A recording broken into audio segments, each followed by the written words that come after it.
Nuts. You thought.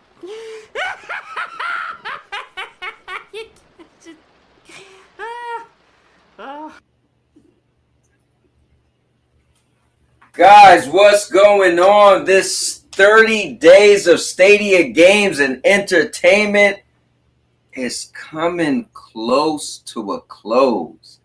Guys, one of my favorite platforms of all time is about to be over. I remember when the Dreamcast ended, but it wasn't that bad because when it ended, I was already into something else. I remember when the Atari Jaguar ended, I was already into something else. I remember when the Panasonic 3DO ended, well, I never even got into that. But Stadia is such a big deal for me because I put so much time and energy creating content as well as playing video games and also being a part of a amazing community. I've watched award shows be made. I've watched different brands and stables be made. I've watched feuds be made. I watched a legit cloud war be created. Guys, and I got to say I was a part of all of that, as well as just watched it happen. So for me, I've never seen gaming like this. I've never been into gaming where people were so close. And it wasn't just you and your friends, but it was people all over the world that you never met before. And I think that's because so many people got into content creation. And that's what put that extra spice on top of what I got to fully experience. So for me, I felt that, you know me, I kind of go hard or go home. I got to do everything big, larger than life. So I felt, you know what? Why not stream the platform that I fell in love with for 30 days straight up until it shuts down? So today we're on day 27. And it's still going to be epic. So I also got a treat for you guys. I went to a movie theater 45 minutes from my house so I can go and experience 4DX. Guys, I will have a review out tomorrow. And I'll say this. I was pleased. More than pleased. It did more than what I expected it to do. So I can't wait for you all to see my review. Now, the review isn't on the movie. The review is just on the 4DX experience. Now, today, I'm actually going to do a quick review of Avatar 1 and 2. I watched Avatar last week. And no, I think it was on Monday. I watched Avatar this Monday. and then I just came from seeing Avatar Part 2. So I'll nicely wrap them up in a nice little bow. So with that being said, if you're new to the channel, just to know a little bit about myself, I'm Anthony L. Lewis, but I stand here before you as the Cowboy King of Content. And what does that mean for you? Well, guys, I love to entertain, so I'm going to give you a little bit of entertainment with a a douse of this, a douse of that, because on this channel, you could get vlogging, gaming, podcasts, and reviews, and a lot more than that. So, guys, just get ready and be prepared to be entertained, because I do it all. You could get a little bit of dancing, get a little bit of martial arts. Guys, I am the Uber entertainer, and we're about to get this show started. So grab a chair. I'm going to grab a chair, and we're going to get right into it. Now, there are 3 things I like to say before the show gets started. Okay? Well, first thing I like to do is see the early adopters, I like to call them. And my guy, Josh Warren, is in the building, so let's give it up. He said he's a cowboy. Oh, man, you know it, Josh. And if you want me to tag and let me know and send me the link. Oh, definitely so, Josh. It's going to be epic to have you jump in for a review.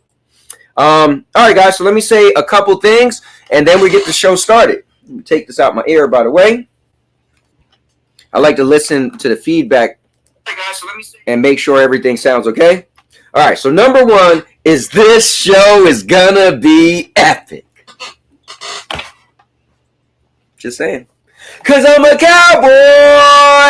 Oh, man. And number 2, guys, on this channel, there's a lot of joking. There's a lot of making fun of each other. We just like to have a lot of fun. So if you come around here, just have a little bit of a thick skin because, you know, it's like kind of like the guys' locker room. We just have a lot of fun, laugh, joke, mess with each other. I mess with people in the audience. They mess with me. So, guys, if you can handle what I'm putting out, cool. If you can't, do me this favor. Man the fuck up.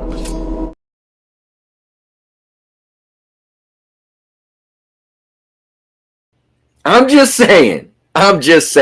Now, with that being said, the last and final thing I'm going to do before we get right into this thing, and I see my guy F-Cat jump in, so I got to show my guy F-Cat some love.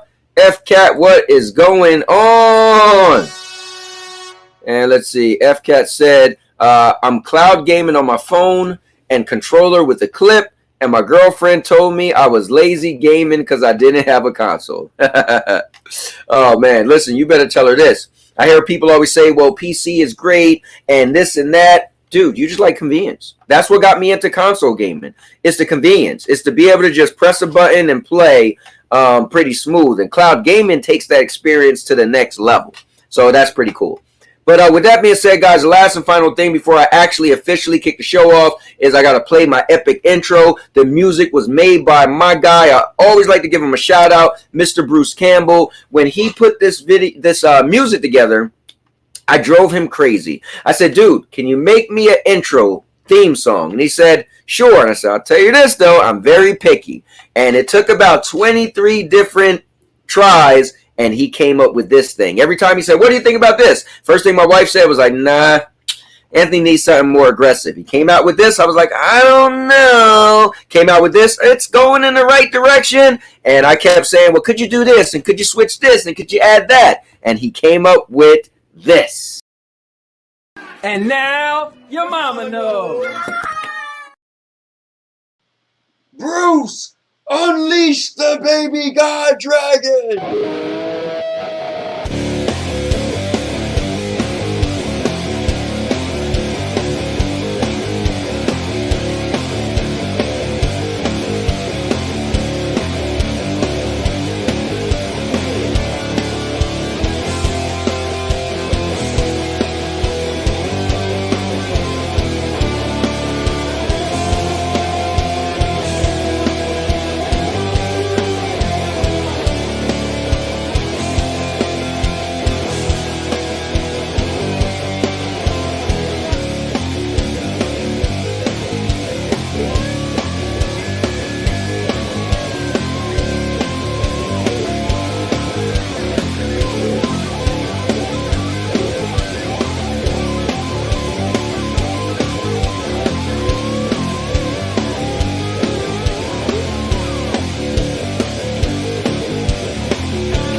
The cowboy is in the building. Let's go. All right, guys. So what I want to do is I'm going to start this thing off real quick with a review of Avatar and the first one and the second one. Let's see. I'm trying to find a good picture. Don't want to have the thing in the background because I keep getting flagged for having stuff like that for the video. So instead of me getting flagged, let's not go there. All right, so what I'll do is we're going to get into Avatar, Way of the Water, and I'm going to do a real review, and I'll kind of bunch them together, and then I'm going to throw the link to have my guy Josh Waring, my mentor, to jump in here, and we can have a little discussion. So with that being said, guys, let's do what we do, and I'm going to do a topic switch.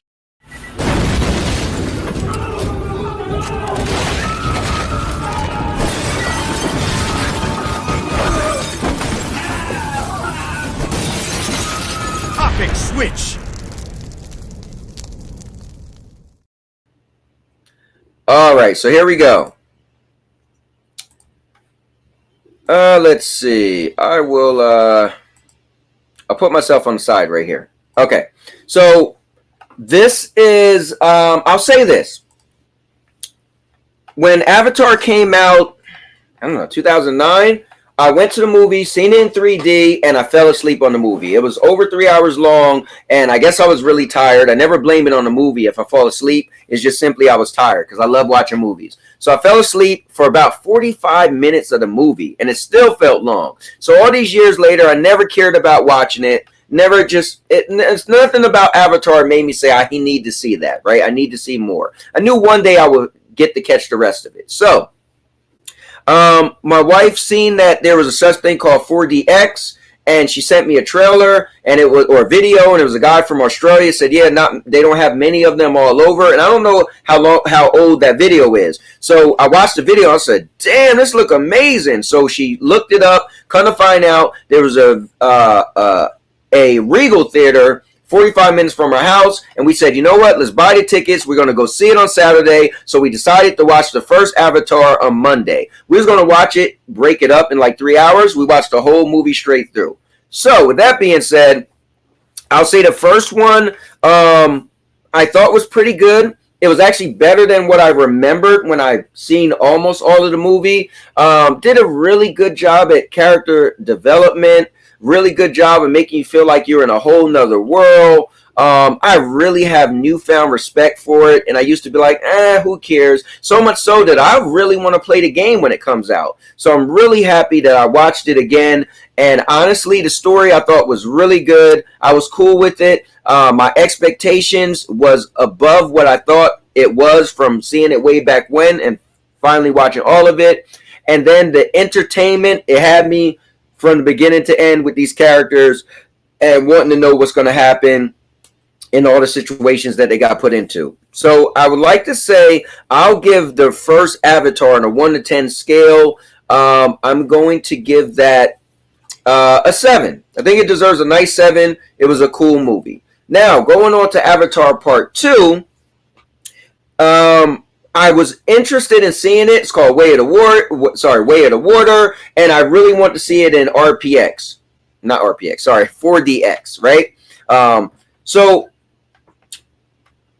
I'm trying not to give it too much because of the 4DX, because honestly, guys, I'm going to put out my review tomorrow. I'll just say this. It was amazing. You got to watch the review. But, so if you get rid of all of that stuff, the story was pretty good. Taking what you've seen in the last one and adding on to the new one, I think it did a great job at the transition and the timing. They did a great job. So I really was into the story. Then my expectations, I think it met my expectations, but I keep saying RDX because that's 4DX. It exceeded my expectations, but it definitely met my expectations. I was cool with everything I got. Kind of thought that's what I would get after seeing the first one. And then as far as entertaining, well, that's where it shined. Yes, it's long. It's 3 hours and 12 minutes, but I never felt it was getting too long because the character development added with the new characters, added with how much time went past between the first and the second movie, adding who the villain is, adding who the good guys are, adding new world. Before they were swinging in the jungle, or they call it the forest, but to me it was like a jungle, and now they was in a whole water area. Listen, they did a great job, and then on top of that, the action, the explosions, the chase scenes. Guys, this movie, for me, I think it's kind of one of the movies you should definitely see. And now I feel like Avatar is a staple, right? I remember them saying, oh, they want to have a whole universe of Avatar. And I'm like, dude, it's not that fleshed out. But giving it a chance and watching it, after Way of the Water, I have a newfound respect for Avatar, and I am locked into their universe. I'm locked into their characters, and I want more. So personally, I give this Avatar Way of the Water a straight 8. It deserves an 8. It was really good. I think the time frame was good enough. Yeah, you probably could cut out some stuff, but I feel like I would leave everything in there and not cut out anything. If you feel the time was too long, yeah, you could cut out this or that, but I feel like it all was necessary for me personally as a viewer. So guys, Avatar 1 gets a 7, Avatar 2 gets an 8, and I'll just say this. Watching it in 4DX, the whole experience, and I'm going to go into detail of each different part that you get in a 4DX experience, but Avatar gets a 9.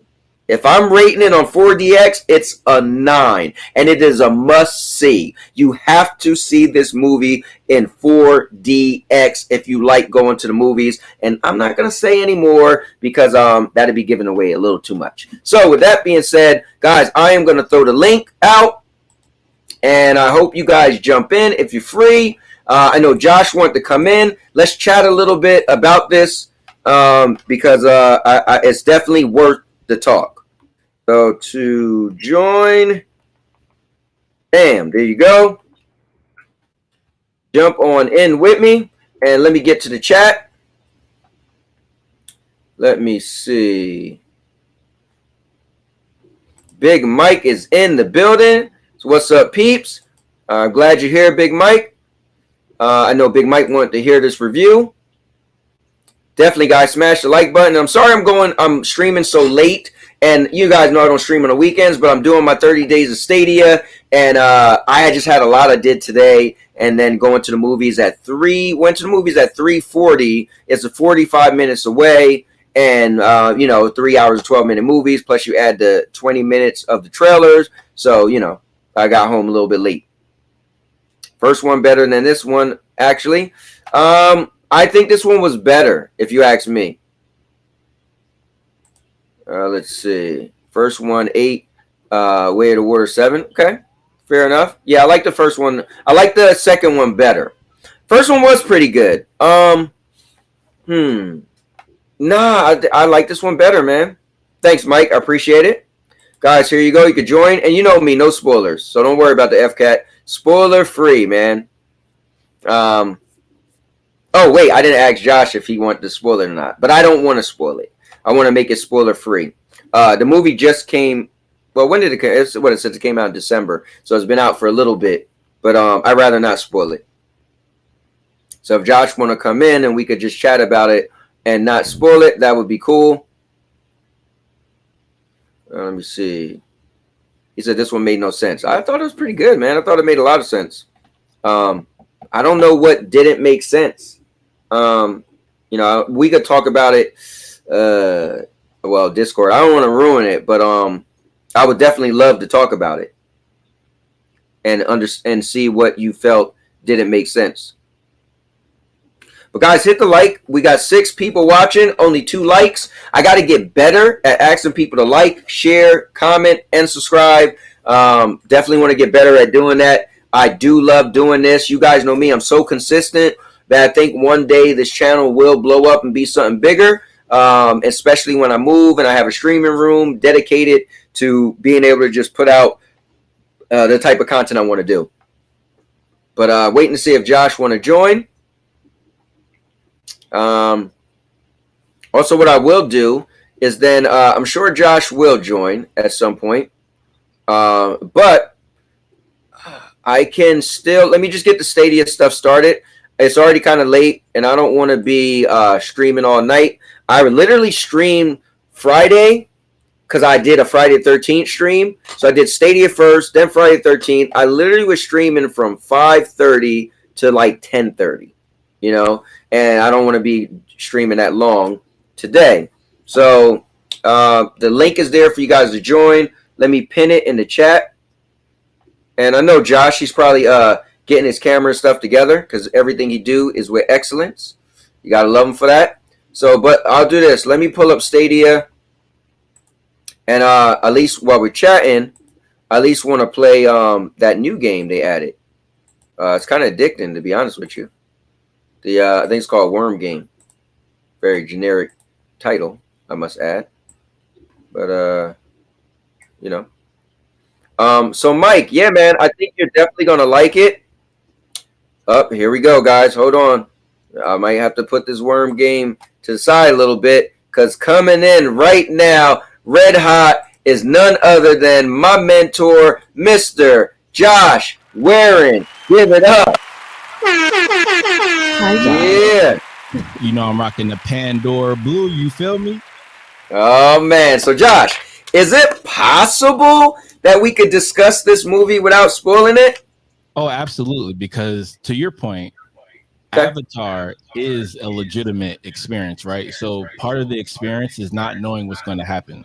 So I believe in the concept and not spoiling it for others. So I completely agree. Yes. So as long as you disclose before you're about to spoil, before you spoiled, I think that's fair as well, because that gives the audience the opportunity to click off if they don't want to spoil it. But we're not going to spoil it here, as the cowboy said. Yeah, not at all. I think it's too new for me to kind of ruin it. And not even that, right? Let's say it was out for a longer time. It was amazing. Amazing. So for me, I want people to experience what I experienced. Now, well, let me ask you this. It was cool, right? So I mentioned the 4DX. You guys looked it up. You guys said, dope, we going. You went last night. Do you have a rating for Avatar if you thought of without it and with it, and is that a higher? So that's a great question and great concept posed by Big Mike in the chat. And shout out to the amazing chat and content creators. Make sure you like and subscribe and follow each other, because that'd be fantastic for the community. But yes, I believe that you have to be able to compartmentalize, which is the point Big Mike is talking about, between the experience, like a theme park ride, which is 4DX is, right? If you ever been on any 4D ride anywhere in the world, you know, any type of theme park, like the SpongeBob ride or the Spider-Man ride or the Honey, I Shrunk the Kids ride, all those fantastic experiences, and it does involve all of your senses. So if you like to be fully immersed into the content, like a movie, like an Avatar, because Avatar is one of those things where your eyes are just going to be like, whoa. Yes. And that's where the experience. That's what made it $1 billion franchise and potentially $2 billion. At the moment, they're getting close to $3 billion if you combine both movies, as you did. Yeah, Mike, to answer your question, 4DX or 3D. So I'm gonna get more into it in my review, but in my review, I tell you guys, the last 3D movie I seen was Endgame, and I was done with 3D. And I watched Endgame first in 3D, and I went back the next day to watch it not in 3D, the very next day, and I liked it more not in 3D. I kind of felt like 3D is just more of a cash grab. Not in Avatar. Not in Avatar. Not with 4D either, because 4D is where you have the different elements and senses, like I said. So you have air blowing on you, you have water droplets falling on you, and it's called the Way of Water. So yes. Oh man, listen. 3D in this Avatar. Well, first of again, I already recorded my review. I just have to put it together. So I'll just say this, Mike. I can separate myself, and like I said, if it wasn't in 3D, right, I'll give you layers. It gets an 8 for me, right? In regular, right, without it being in 3D. In 3D, I mean, the 3D was dope. I don't like to do halves. So I just say it would still be the same. But when you add the 4DX, then it goes up to a 9. For sure. It's a 9 with 4DX. Yeah. I had it as a 9 anyway, because the entire time for me, I'm going through it. I'm like, even without all this type of effects and experience, I'm still rating the story and the storyline personally. But that's just me, because this entire time, this entire 13 years between a sequel, this is why I really have to rate it. How many franchises can legitimately wait 13 years for a sequel and still knock out a grand slam? That, you know how difficult that is, just to do it between 3 or 5 years? Yeah. 13? Oh man. And nowhere did I think it would have been this good. Like I said, I had no interest. What pulled me in it was the 4DX theater. I really didn't care to see Avatar. Like, look, it's been out for so long, and I never even really clicked in my mind when did it come out. But going, seeing the 4DX, I was like, oh, I need to see that. And yeah, man, just ended up being an experience that I really love. Mike said, watching the original at home, I was always told it was great to me because I didn't see it. Yeah, the theater, I mean, that was so here's the thing. That was the good years of 3D. That's when they was trying to give you a good 3D experience, when they was shooting movies in 3D, right? But then now they started to just make a movie and then add 3D onto it, and it just like you felt like, this 4DX experience though. I'll say this: best screen I've ever seen a movie. Like the visuals, because like I'm into gaming, right? So when you see like 60 frames, 30 frames, it reminded me of going to the Walmart or going to Best Buy. You see that TV and you're like, damn, the fish look like that level of experience for me. It was like the best, clearest screen I've ever seen. Unbelievable. And I'm so glad, because I did not know this. I'm so glad they're making a video game, because the entire time I'm be like, oh my gosh, imagine if this was a video game world, it would be like. Well, now here's the thing. You might even like it more when I tell you this, because your people are the ones making it. Don't say it. Yeah, Ubisoft is making it. You're joking. No, yeah. Oh my God. It was supposed to come out in 2020, but they delayed it. So now the only bad thing is the last word was it may not make 2023. It may make 2024. But listen, let's look how much money if they want to just take their time, go ahead. Absolutely. And I see my guy Ralph is in the building, and he's actually jumping in to join us. All right, and Chariot Man Gaming is in the building. But hold on, I feel like I got too much light. So hold on, guys, real quick. First, Cowboy said, "Let I there be light." I don't need all these lights on. Now he's saying there will be no more light. But coming in right now is none other than Mr. Data Present. What's up, bro? What's going on? What up? Listen, we gotta congratulate my guy. He was on a little bit of a hiatus, and he just came back. Had to put out an epic video or live stream yesterday. He, came at the Cowboy a little bit, but unfortunately I couldn't show up because I had my own show to do. And I tried to hype it up as much as I could on Twitter. We went back and forth a little bit. You know how we do it. Yes, sir. Yeah, but sorry I couldn't come by. Yo, I seen you on the game. I seen you on the Players' Choice Awards, bro. Yeah, man, it was dope. So he hit me up and was like, dude, I feel bad because I didn't even think about Stadia. And he was like, you're the perfect person. Could you put together a little video? I said, definitely. Right. And, I was like, cool, man. Thanks for asking me, bro. That was, that was cool. So I didn't even get to watch it yet. So I can't wait to see my part. I'm sure he probably tried to make fun of me or something. But it was cool to, listen, the platform's going to be dead and gone as of the 18th. And I think it was a cool thing for, if anything, for content creators, right? So in gaming history, for me, I've never experienced something like that as far as content creation. It helped me get my channel to, be monetized. So for me, I'm always going to remember Stadia at least for my content. You know what I mean? So it's always going to be something in the back of my mind, regardless whoever else think about it, right? In gaming, I'm gonna be like, and when I think of cloud gaming going forward, whatever it comes, like I've definitely backed off of cloud gaming. I stopped playing Stadia before it closed, but I just feel like it was such a part of my channel that I go big or go home. So for me, the only thing I could do is do a full 30. No one's doing this, right? So somebody said the other day, it's like, bro, you're doing like everybody's like, some people are going to do like the last day. I'm like, no, bro, I'm doing 30 days. And I don't even stream on the weekends. But I told my wife, listen, it's something crazy I want to do. It's radical. If you be cool with it. So she had to sign off like, all right, cool. Because Friday, Saturday, and Sundays is hers, right? So, but anyway, yeah, I just wanted to go on this little rant because I can never thank what might happen with my channel with Stadia enough, So it's like timing for me and my channel. And also Josh, because Josh is the guy that told me, like I said, I'll call him my mentor. We met and he invited me to his podcast and he was like, bro, you got all these videos? How come your channel's not monetized? I said, bro, I just do this for fun. Mind you, my channel was around for 9 years. He's like, and you ain't getting monetized. Like, bro, I don't even ask people to subscribe. I just make videos with me and my family. So he said, dude, I challenge you. Give yourself a year. And I said, you know what? All right, I'm going to take your challenge. So I said, I'm going to do it in a year. I did it in a year and 30 days.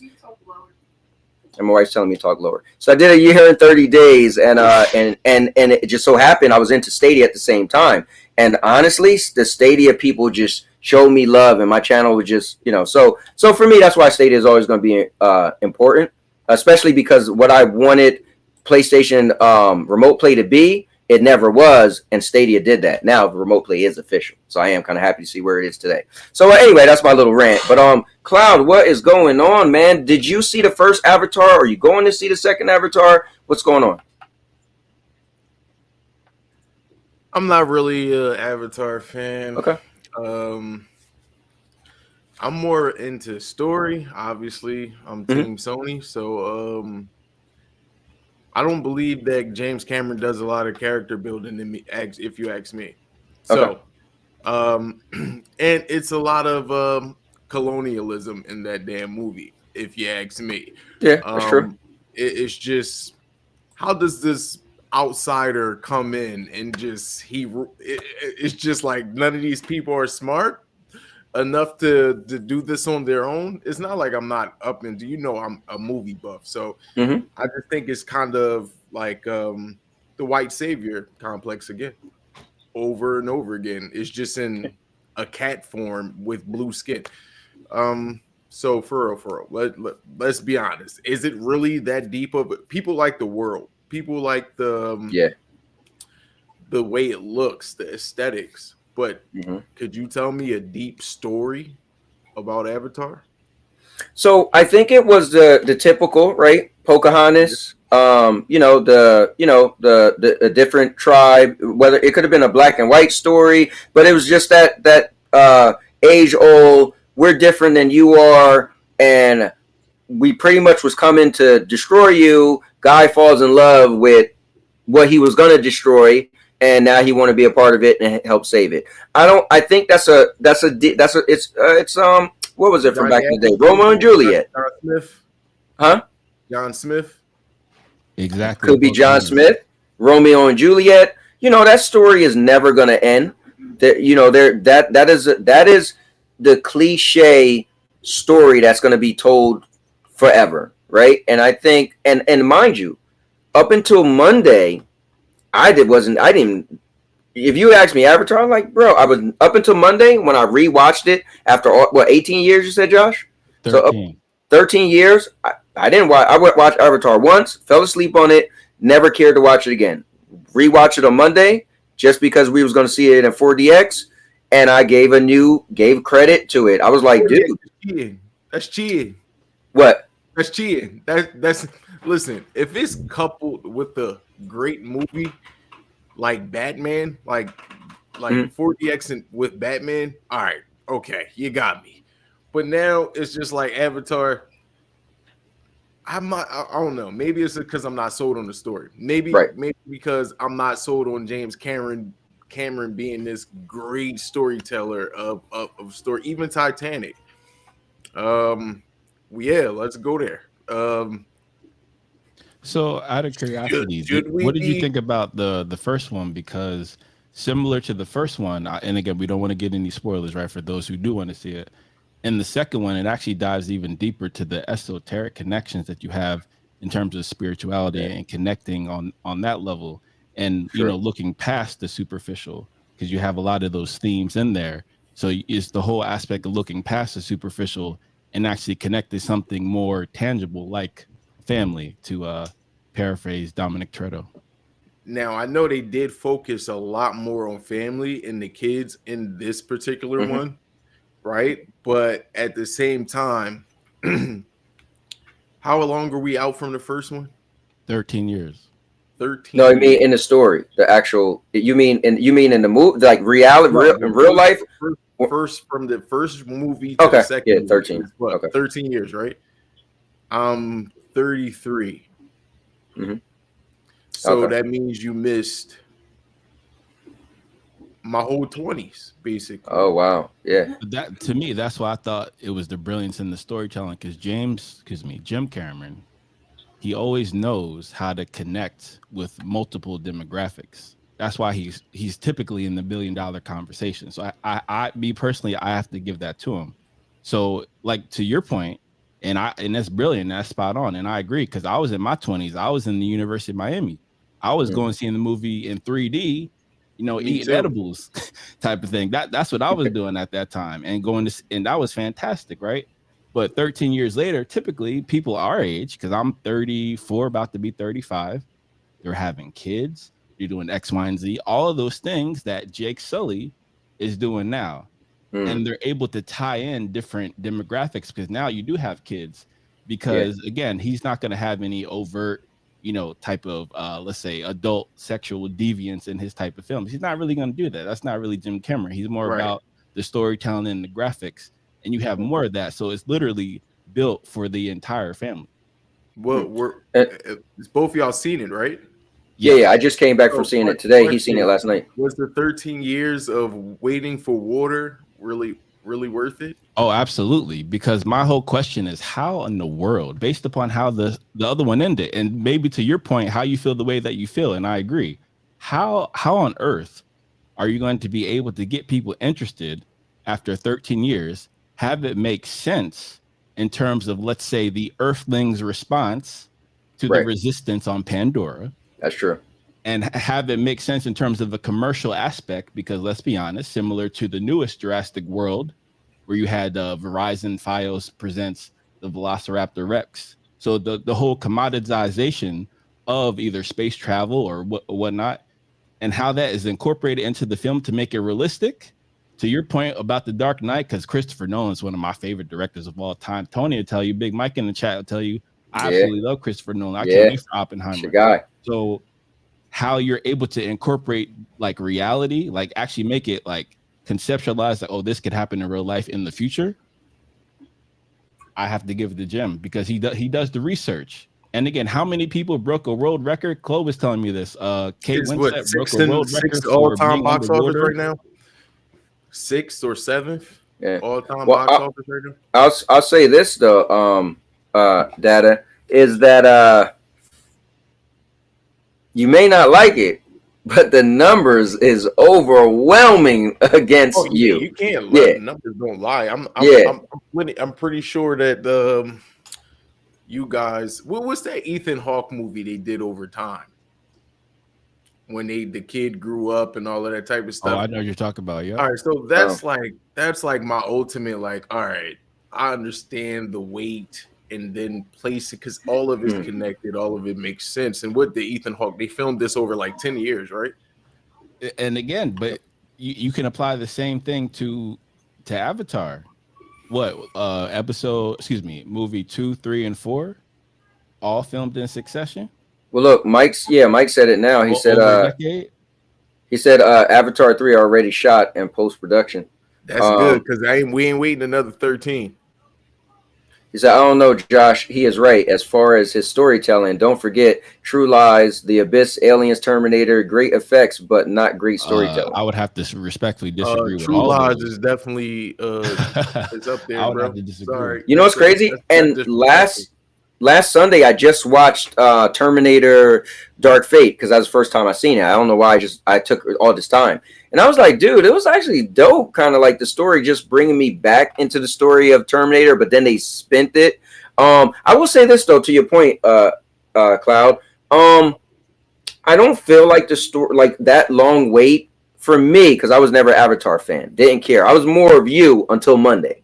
Like if you asked me last week, I didn't even know if I was going to see it. I only went to see it because my wife's seen that it was a such thing called 4DX, and I was like, well, what movies are playing? And it was Avatar. I said, well, I want to see 4DX. Let's go see it. That's all we go to now. That's all I go. Okay, to. yeah, that was my first time. Today was my first day doing a 4DX, right? And it blew me away. But I think Avatar was the perfect movie, especially one part that I give so much credit to. Again, I'll drop the review tomorrow. The scent, right? They tell you. I watched a video on 4DX. They say you get scent. I'm like, what scent am I gonna smell, dude? You're in these forests and jungles, and you smell like the trees and like it's this sweet smell. And I'm like, bro, I mean, that was dope. But as far as Batman in 4DX, when you felt like it, when you're in Gotham, okay, the rain, like when me and my son went, bro, our shoulders, everything was wet after the movie. That's cool. It's because like every time he was in Gotham and it was raining, that scene where he's walking through, like the beginning shot. Mm-hmm. True. All right, Big Mike. But True Lies is just like it's just like one of those movies that's just untouchable right now. It's like a classic. It's like if I told you we talked about Pulp Fiction, it's just untouchable.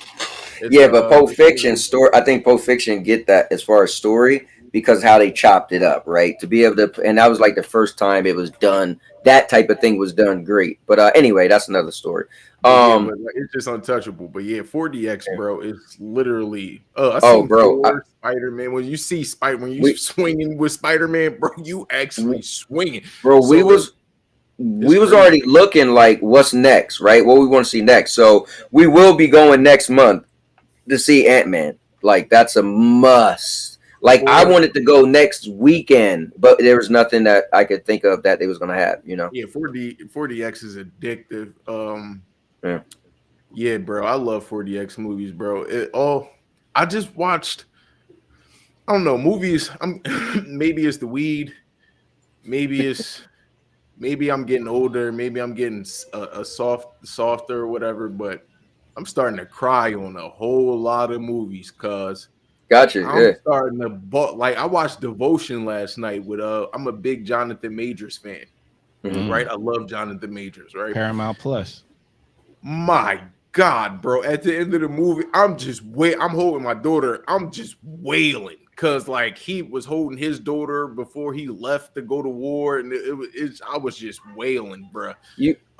Best Man Holiday, I wailed during that. It's certain movies because I'm attached to the characters, of course. Right. You know what I mean? Tay Diggs, Morris Chestnut. Did you watch the show on Peacock? I'm scared to watch it because I'm scared to cry on that show. Because I don't know, man. It's a lot of movies that's just making me cry, bro. And yes, Big Mike, I cried during Gladiator, of course, when he goes to not spoil it for anyone who hasn't seen it, who's been hiding under a rock. At the end, where he's gripping the reeds and he joins his family at the end. That was dope. Of course, Pursuit of Happiness with Will Smith and Jaden Smith towards the end. Yeah. That was crazy. Yeah, bro. I think I've been a grown baby for the last the last couple of movies I've been just watching or rewatching. The movie even messed up. I cried at the end of Old Boy the other day. Like the whole concept of the revenge plot in the turmoil that was caused because a young man couldn't keep his mouth shut. It had me messed up at the end, bro. And I'm a big fan of the dude Choi Min-sik. I think that's his name. He also stars in the I Saw the Devil. I'm a big fan. I'm a cross genre. I don't like just American movies. I like South Korean movies. I like Japanese movies. I mean, you go to Japanese for horror, you go to South Korea for Yeah. drama, stuff like that. Yeah. But I Saw the Devil is a recommend for anybody who hasn't seen it. Subtitles be damned. I could watch it without subtitles, bro. And I know exactly bro, I Saw the Devil will have you watching it like 4 or 5 times in a row. I cried at the end. He's stupid, yo. Don't. Hey, Ron is the resident troll. Don't listen to Ron. That was very obvious there, Ron. He probably cried because he paid money. He was like, God damn it, I paid for this. But bro, you know what I teared up in though? You like Morbius? No, it was horrible. Oh, okay. I was about to say. That is like the worst movie of 2022, right? It is the worst movie of 2022. I gotta like pull up my list of movies I've seen. But I'll tell you this. I did the movie I cried during, and it wasn't fair because I thought of my grandfather and he had passed away, right? But The Notebook. I went to see The Notebook, and bro, at the end, which we won't go into spoilers, but at the very end, with the dad and the mom, whatever. After watching that long movie, all of what they went through, and to see the ending, which was like a beautiful disaster. Only way I could say it, right? It was beautiful what happened, but it was a disaster. And I was like, damn, I thought of my grandfather that had just passed away. So that hit me really hard. I was like, my ex-girlfriend at the time, she was like, were you crying? I was all quiet, like, yo, just don't say nothing to me. I walked back to the car and was just like, all right, I'm good. But that hit me. But I don't know. I can't think of the last movie that made me cry just because of the movie. But I've definitely had like those tears, like when you fighting, like I ain't crying, bro. I ain't crying. So your eyes be like it don't come down, but it's one of those you had enough to go like that. I can't remember, but that definitely has happened to me. I'm not that cool. I cried at the end of Ray. At the end of Ray. I'm a teardropper, bro. Ray. Fair enough, man. Ali. So let me do this before. Hold up. Let me see what he said. I cried at the end of our. Listen, you know what I cried on? When you watched that, Big Mike, I'm curious. Yeah, right. Mike was like 3 years old. Listen, I tell you what movie I did cry at the end of. I cried at the end of Endgame when I realized the Hulk wasn't in it. I was like, God damn it, they don't screw me over. No. You know what made me cry at Endgame? Tom Holland made me cry, man. When he went out, he was like, Mr. Tony, Mr. Stark. I was like, no. We made Infinity War. Yeah, Infinity War. My bad. Okay, yeah. When he was like, Mr. Stark, I was like, oh no, his mentor is dead. No, Josh said he was 16. Done, bro. So let me do this real quick, guys. Before we go too much, we could talk about chat, whatever. But I do have to definitely take care of some business, which is I do want to. My whole thing is at least if I play Stadia for 30 minutes, that's my commitment to myself, right? So let me at least we still could chat, whatever. But I gotta pull up some Stadia. So guys, just bear with me because we're gonna switch the topic.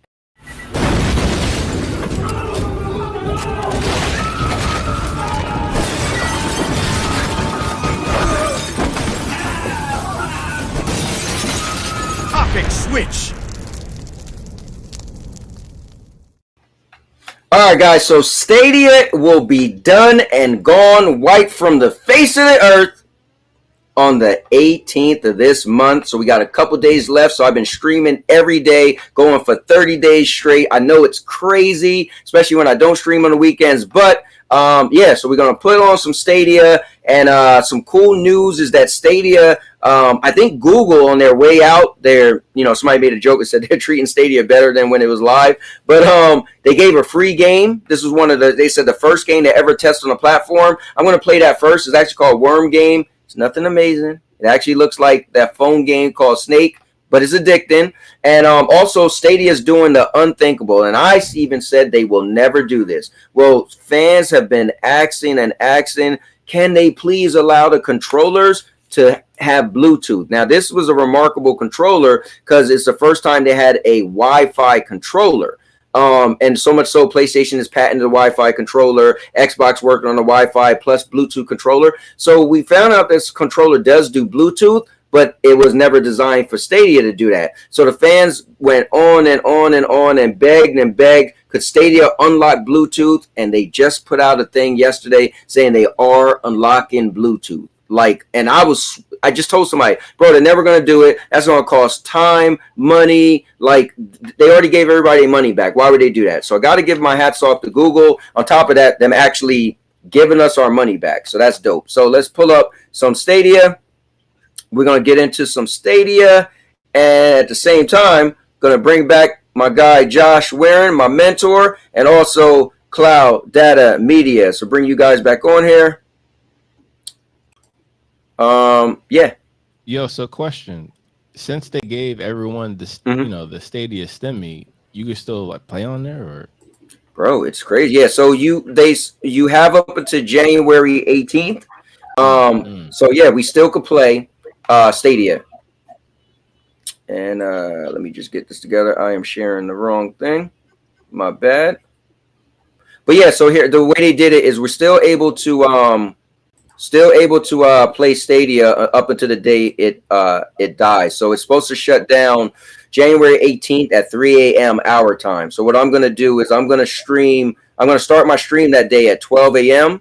and I'm going to stream for 3 hours until it closed down. So I'll literally be streaming it the moment it shut down. But yeah, it's dope. So these are all the games I have still. So I got that Worm game they just gave us. Life is Strange that I bought for my wife. Fast and Furious, Streets of Rage 4, Sekiro, Kaze, Destiny, Saints Row, Mortal Kombat, Chorus, Chronos, Avengers, Pac-Man, Outriders, Battlegrounds, Red Dead Redemption 2, Killer Queen Black, Uno, Jackbox Party, Kratos, Doom 64, Hellpoint, Bloodstained, Mad Streets, Rainbow Six Extraction, It Came From Outer Space, Olympic Game, Doom Eternal, Destroy All Humans, Super Animal Morale, Resident Evil Village, Outbreak, Shadows of Horror, Baldur's Gate 3, 9 to 5, and this is just a demo, and Guild. So I played every game during the Stadia 30-day Stadia Games Entertainment. These are the last 3 games I haven't played yet. As I go on little by little each day, I've been playing different games, play like maybe 4 games, blah, blah, blah. I always play Streets of Rage because it's addicting as hell. I've been playing a lot of Fast and Furious, and I've been playing Sekiro. I'm getting better and better at it. So, yeah. But I'm going to play this little silly phone game because it's addicting. But yeah, so let's chop it up. I just beat Need for Speed Unbound Story Mode. Yeah, I got that on my GameFly. Definitely got to check that out. I never been a Need for Speed guy. I was always a Burnout guy. But I do want to check it out. I like that it's cell shaded. It kind of reminds me of Burnout. I'm a Burnout dude too, because a lot of these dudes are GT7. A lot of these dudes are Forza, and I'd be like, Burnout was better than all of those. I agree. Burnout Paradise, classic. Oh yeah, all right, Mike. Later, man. Have a good night. Damn, so, you know, besides the victory lap with Stadia, you guys have any more futuristic questions you want to ask me? Because I got some information on some All right, so here it goes. All right, okay, let's hear it. Let's hear it. I'm doing this video. Hold on, real quick. Tell them what you mean with victory lap with Stadia, so everybody could understand what you're talking about. I predicted Stadia was going to close down to 2025. Okay.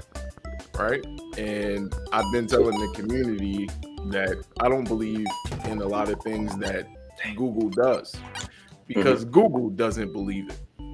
And until Google has a pattern of showing me that they believe in their products and willing to stay with it long term, then I will shut my mouth. Because I was one of those people who brought into Google Lens, right? Google Glass. So, Google Glass, right? So if that's basically a layup for Google, right? And if you're not going to keep it with that, I don't really see you doing anything like Stadia long term. You know, so for me, I just see Google has a pattern of starting projects. It's a bunch of projects that Google started and never even put out. Right.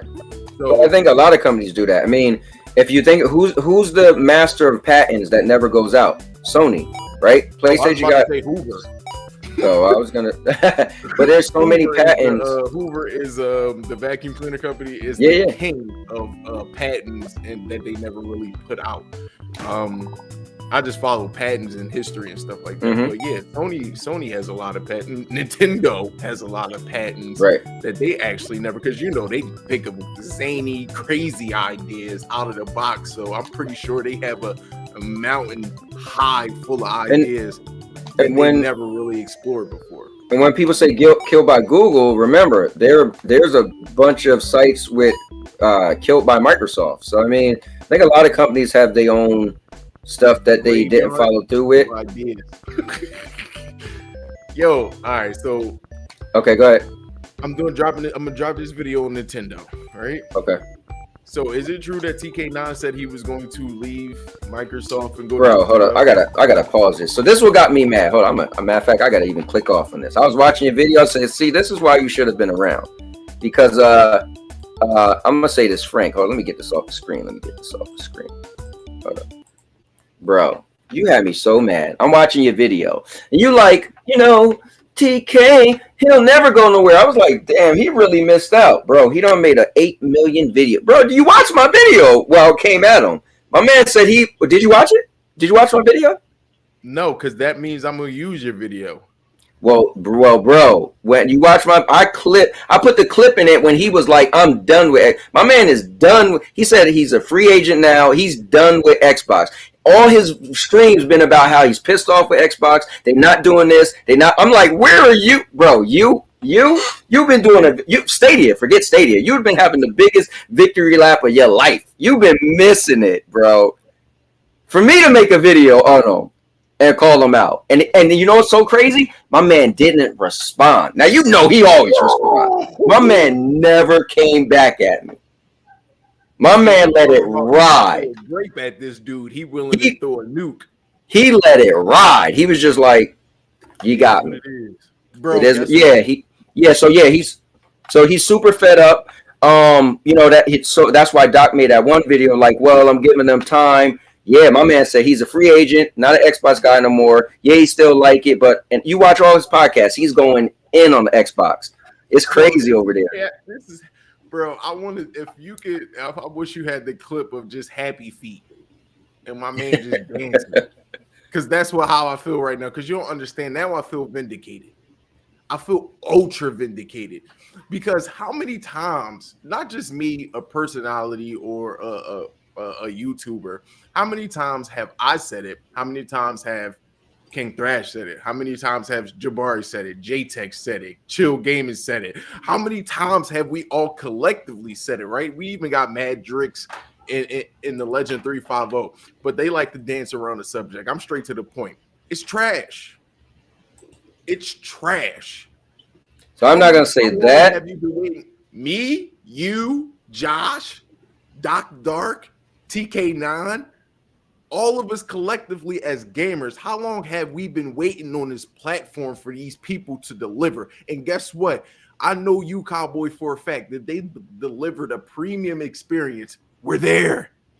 Yeah, you couldn't stop me. Bro, I'm telling you, GameStop couldn't hold me back. Best Buy couldn't hold me back. Yeah. I mean, you could revive Circuit City. They couldn't hold me back. So now that the vindication is out the way, that victory lap, right? I wanted to focus on Nintendo, right? Because I heard somebody was like, oh yeah, TK9 might be going, Doc Dark said it in my stream. TK9 might be going to Nintendo, right? And he got a contract for me. And I'm like, all right, let me deep dive into Nintendo real quick. So I did a couple like hours of Reddit search and post everything I could find on Nintendo for this video. What is their next console, Cowboy? Tell me. What's the next console? Tell me, is it handheld? Hold on, I'm trying to do something real quick. I apologize. Josh, you tell me, is it handheld? Hold on, say that again. I missed VR. That. What is the next system? Oh, the next console? Something that has VR like that. That's part of the system. Like imagine the impact, the disruptive impact of PS5 or the new Xbox with VR. I think that's the next stage. Well, PS5 is about to come out with the PSVR 2, so that comes out next month. No, I mean that's the main way you can play the game is via VR. I think with the next gen graphics. I think that's that fully immersive experience, like because essentially they might be creating like a gaming form of 4D, but without all those experiences. But in terms of being visually immersed in it, I think that might be it. So Nintendo's next console is an actual console. So I got to do this for you. So let me just play this real quick. Because you've been missing the action for a bit, and I just have to do this. So just let me play a quick clip of this is my video. So real quick, you can see all the games I've been playing on my 30 days of Stadia games and entertainment. Make sure you guys check out the videos. Come to the channel. I've been streaming Stadia for 19 days already, and I'm going 30 days straight till it's actually over. But what I want to say, and we're going to have a lot of fun with this one, is because yes. Now hold on. Now, bro, you know, when you watch this, and I tell you straight up, my man didn't come back. So you know something's wrong. So, all right. Stadia is going to close, bam, on the 18th of January. All right. But TK9, what I want to say to you, buddy, is you didn't even last that long. Stadia lasts longer than you did as an Xbox fan. And what, bro, now you know months ago it'd have been on. All right, here we go. He might get me now, but here we go. What am I talking about? Exhibit A. Oh, come on. They did me like that? I got Amazon Prime, man. Check this out, guys. This is my guy TK9. Nope. Yup, we good on that. You can tell he's tired of Xbox. That motherfucker ain't even connected to Xbox Live. Bro, nah, fuck Xbox, bro. I'm gonna cancel my Game Pass. Bro. Hold on. Let me let you hear it again. Yes. Hey, Cloud. You know one of them times where you're like, bro, I gotta make a video. You just don't let this slide. So hold on. I'm doing all that. Yup, we good on that. You can tell he's tired of Xbox. That motherfucker ain't even connected to Xbox Live. Bro, nah, fuck Xbox, bro. I'm gonna cancel my Game Pass. I'm doing all that shit, bro. Yo, this dude, they're reaching out to people who don't even give a fuck about the console, bro. That's why Xbox don't have an identity right now. They reaching out to people who don't, and that's what they're marketing. That's what the fuck you're marketing. You're marketing people who don't even give a fuck about your own fucking shit. They just give a fuck about their goddamn selves. He big mad. Bro. Yep. He's very upset. Yeah, bro. And I'm talking about if you just go to his channel, like the last,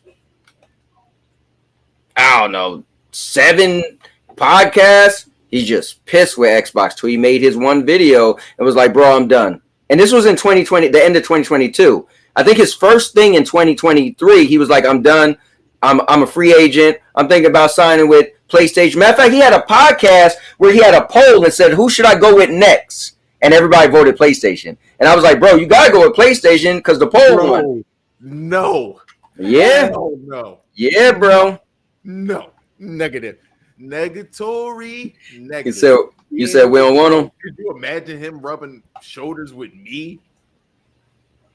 I mean, as a PlayStation fanboy, I'm not really surprised of his decision. It's kind of like when Apple users came over to Android, to be honest. Nah, he won't do it. He said he would go to Nintendo, if anything. Bro, if he goes anywhere except for the box, it's a backstab. Period. I mean, he already said he done. He already said he done. He already said he done. Bro, now it's on. Bro.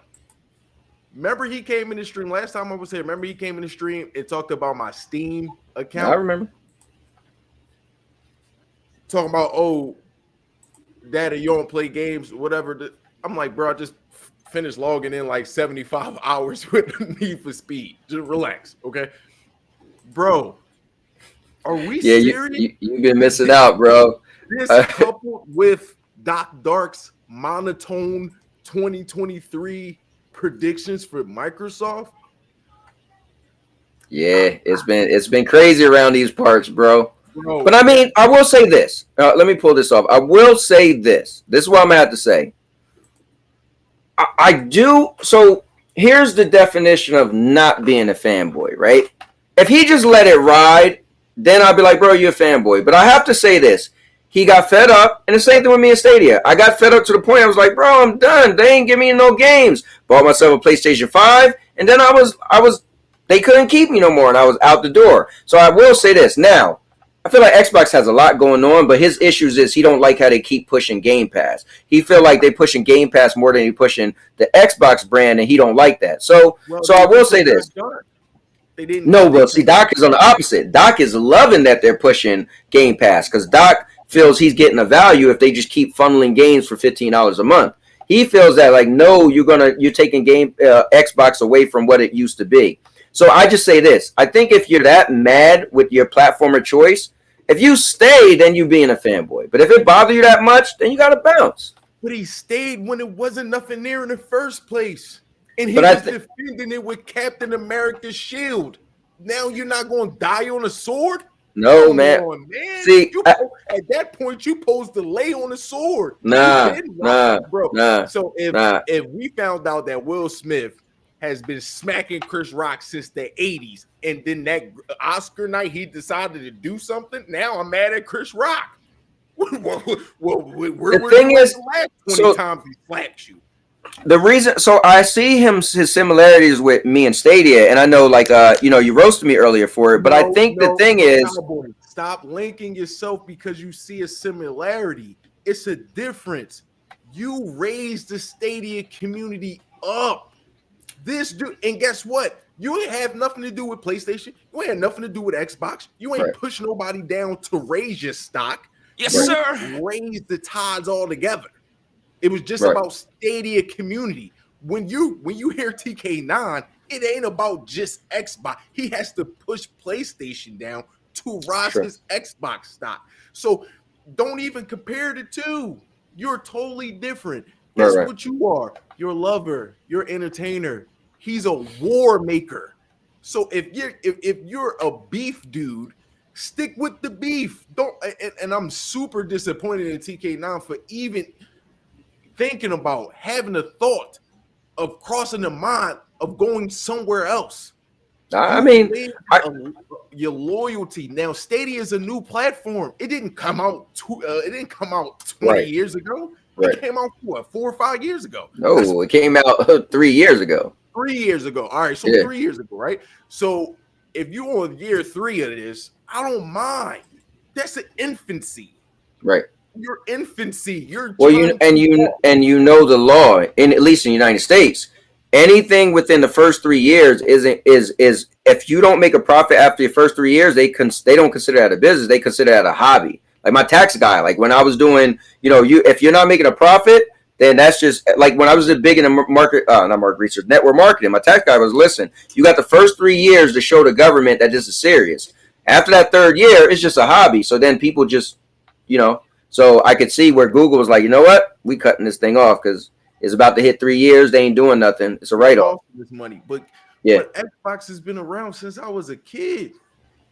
That's true. And so this dude to point to an OG Xbox and raise up the Duke controller and be like, this is what I'm about. I'm like, bro, you can't be that entrenched in something. So I'll say this. As far as if I had, this is just me, right? If I had previous, and that's me and him started off on the wrong foot. So if I had previous beef, right? Well, I had to get him myself. But if I had previous beef, this is almost like those moments where you kind of like gotta do something because this is the moments you wait for. Like, all right, perfect example.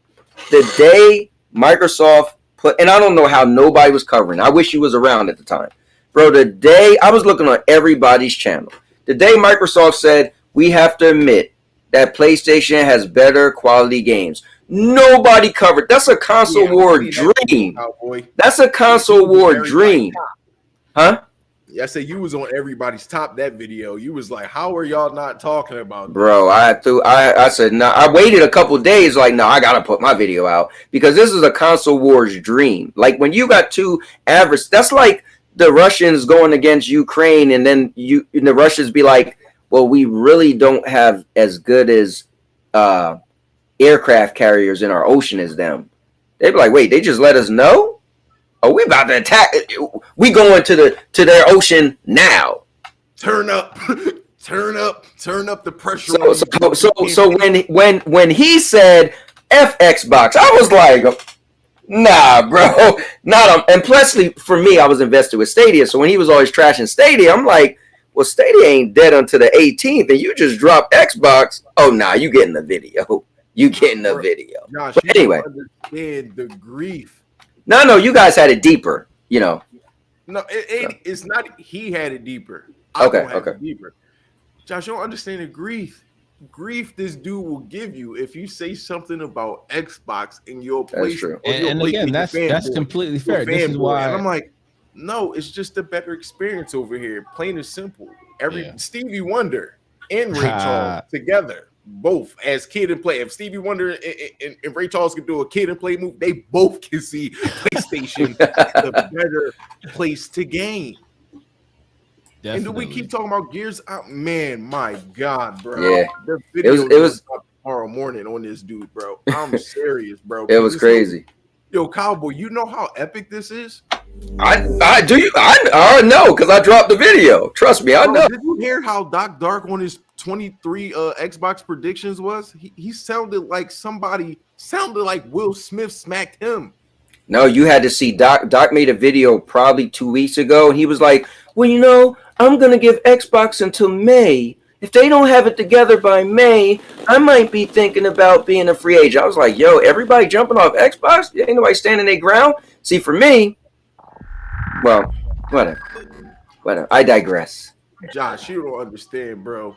We talking about people who talked about blowing in controllers. Yeah. We talking about y'all ain't really, all y'all do is what's this 15, 20-minute cut scenes. All y'all do is press X or what Naughty Dog games or whatever like that. Quick time events. Yeah, so I'm just disappointed in these dudes from not standing. Well, listen, bro, they should live in a stand your ground state because they need to. I think the thing is though is that whenever like there's a console war is a real thing, and we've been doing this. I've been doing this since Atari and ColecoVision, so it's fun for me, right? So if you're a warrior, you get in there, have fun with it, cool. Just know that people are gonna come back, but there's few times like this when you could legitimately be like, you really can't say nothing else because you're right. All the talking he did and go to this, but I'm still giving him credit because I think kudos to him for not sticking with nonsense. But at the same time, I get what you're saying. You're a warrior, bro. You kind of got to die on that sword at this point. But yo, I mean, are you gonna do the brightest lights, biggest city? Because that's Singapore, Marina Bay Sands. I see the architecture right there. Try that one. You know what? Let's go. Let's do it. Trying to come in first place. I can't believe this, man. This is a sad day for Xbox. Sad year for Xbox. This is going out That's bad. real. If you got TK9 looking for a life raft, it's real. Yeah, that is crazy. He saw the recession coming. That's what happened. I guess so. In here, he's literally in the potato days in Ireland. Like he literally jealous. It's potato famine and over there, bro. It's dry. I don't care how good Game Pass is, man. What they got going against God of War? They got what you talking about? They got the Plague's Tale. Oh wait, that's not a exclusive. Oh, you should have seen my video on that. I was roasting Xbox. I was giving Xbox hell for a couple months, bro. They was hating me, but I couldn't help it. Like, bro, I'm a content creator, and y'all giving me so much ammunition. How can I not say nothing? Bro, I don't mind Game Pass. I don't mind India. Well, I'm primarily Right. Yeah, you're a turncoat too, so I should get on you, but we'll get to that. Nah, he is. My man, hold on, let me pause this real quick. You know what, Cloud Dad, since you gonna come on here live, hold on. You don't roast. I'm not the turncoat because just hold that thought real quick. Hold that thought real quick. PC a platform, bro. Hold that thought real quick. Let me tell you something, Mr. Cloud Data Media. You know what? Yeah, you got me, and you lucky I was busy at the time. But here's the thing. What I will say, I love that we're content creators, and this is what we're supposed to do. We're supposed to use our platform and our creative juices to entertain ourselves and others. So I love what you did. I only have one problem with what you said, and you know what? Since you my dude, I ain't even gonna make the video. My wife was like, "You need to drop a video on him." I was like, "I am," and I was gonna call the video. She was in the background with the pom-poms. Bro, yeah, my wife was like, "You know what? You need to drop a video," and I was like, "The video on him gonna be called the definition of capping." And I was gonna make it like a dictionary, and it was your face. But you know what? Since you're my dude, I'm gonna tell you why, and you could apologize too, live. All right? All right, go ahead. My only one thing with your whole video, I watched it this morning. I was like, you always come with the energy. I love it, right? Well, two issues. I got one other issue. I'll bring up the one issue from my boy Jers. So me and Jers got a little close while you was gone, and notice it went over your head. Jers wrote, you was like, Jers, congratulations for reaching 1K. And he was like, yeah, it's a little late, but cool. You was like, yeah, no problem. I was like, no, that was for you, that you just congratulating them now. Oh, that was for me? Yeah, that was for you. He was trying to say it's a little late because you was like, meaning that you never congratulated him a couple months ago when he hit it. You know what I mean? I didn't even know he had 1.6 until I actually Okay. All right, fair enough. So forget Jers. It ain't about Jers. So you, and I want my apology, bro. Here's my only reason I was going to make my video called the definition of capping. My man, you looked in the camera. Hold on, let me do it right this. My man looked in the camera and was like, yeah, you know, I know Cowboy. We talked behind the scenes. He only doing the 30 days of Stadia for, views. I'm like, hold up. If that ain't assassination of character, you know damn well ain't. I didn't say views. What you said? What was the word you used? I said capitalization and what you do. But you made it sound like you and me had a conversation and I told you that. That's not cool because I ain't talked to you behind the scenes in like 6 months. But that's what you said though. I was like, if anybody watches, they'd be like, "Ooh, Cowboy!" I'm thinking like, he ain't talked to me. I ain't tell him that. Oh wait, you did a Stephen A. Smith? I just know, bro. Oh man, I know good enough to know if Cowboy see a car and it's good enough to chase, my man gonna get on that damn horse and chase it. And listen, and that's real. But I said to my wife, I said, he could at least said, I'm pretty sure he did this. I think he did this. I know Cowboy, he would have did this. He said, nah, I talked to Cowboy behind the scenes. I'm like, no, the hell you didn't. Oh no. I was like, nah, bro. No. I do talk to Cowboy behind the scenes. No, we do, but it's been a minute. I just know Cowboy good enough. If that car, like if it's a regular Honda, Cowboy will let it go. But if it's a Lamborghini and he know he can catch it, listen, we know each other, but for real, the whole Stadia thing for me is it's a deeper meaning for me. So I felt like I wanted to do it. Yeah, so I have to. For me, you on the Players' Choice Awards, what were you talking about? So that's right, you had to. I mean, if anybody's gonna do a send off, like you could do the last day. Everybody's doing a last day. Not for me, bro. You know what I'm saying, but. Getting back to you and me, I want my apology, bro. I'm sorry if you took it the wrong way. I apologize, and I also apologize for stating it that way. All right, cool. We good then. All right, now I'm not gonna make my video on you. You people are so petty. Yo, Josh Collins. yo, because it's like as soon as I seen, because I be on Twitter just talking shit. Yeah. Like, so I just but.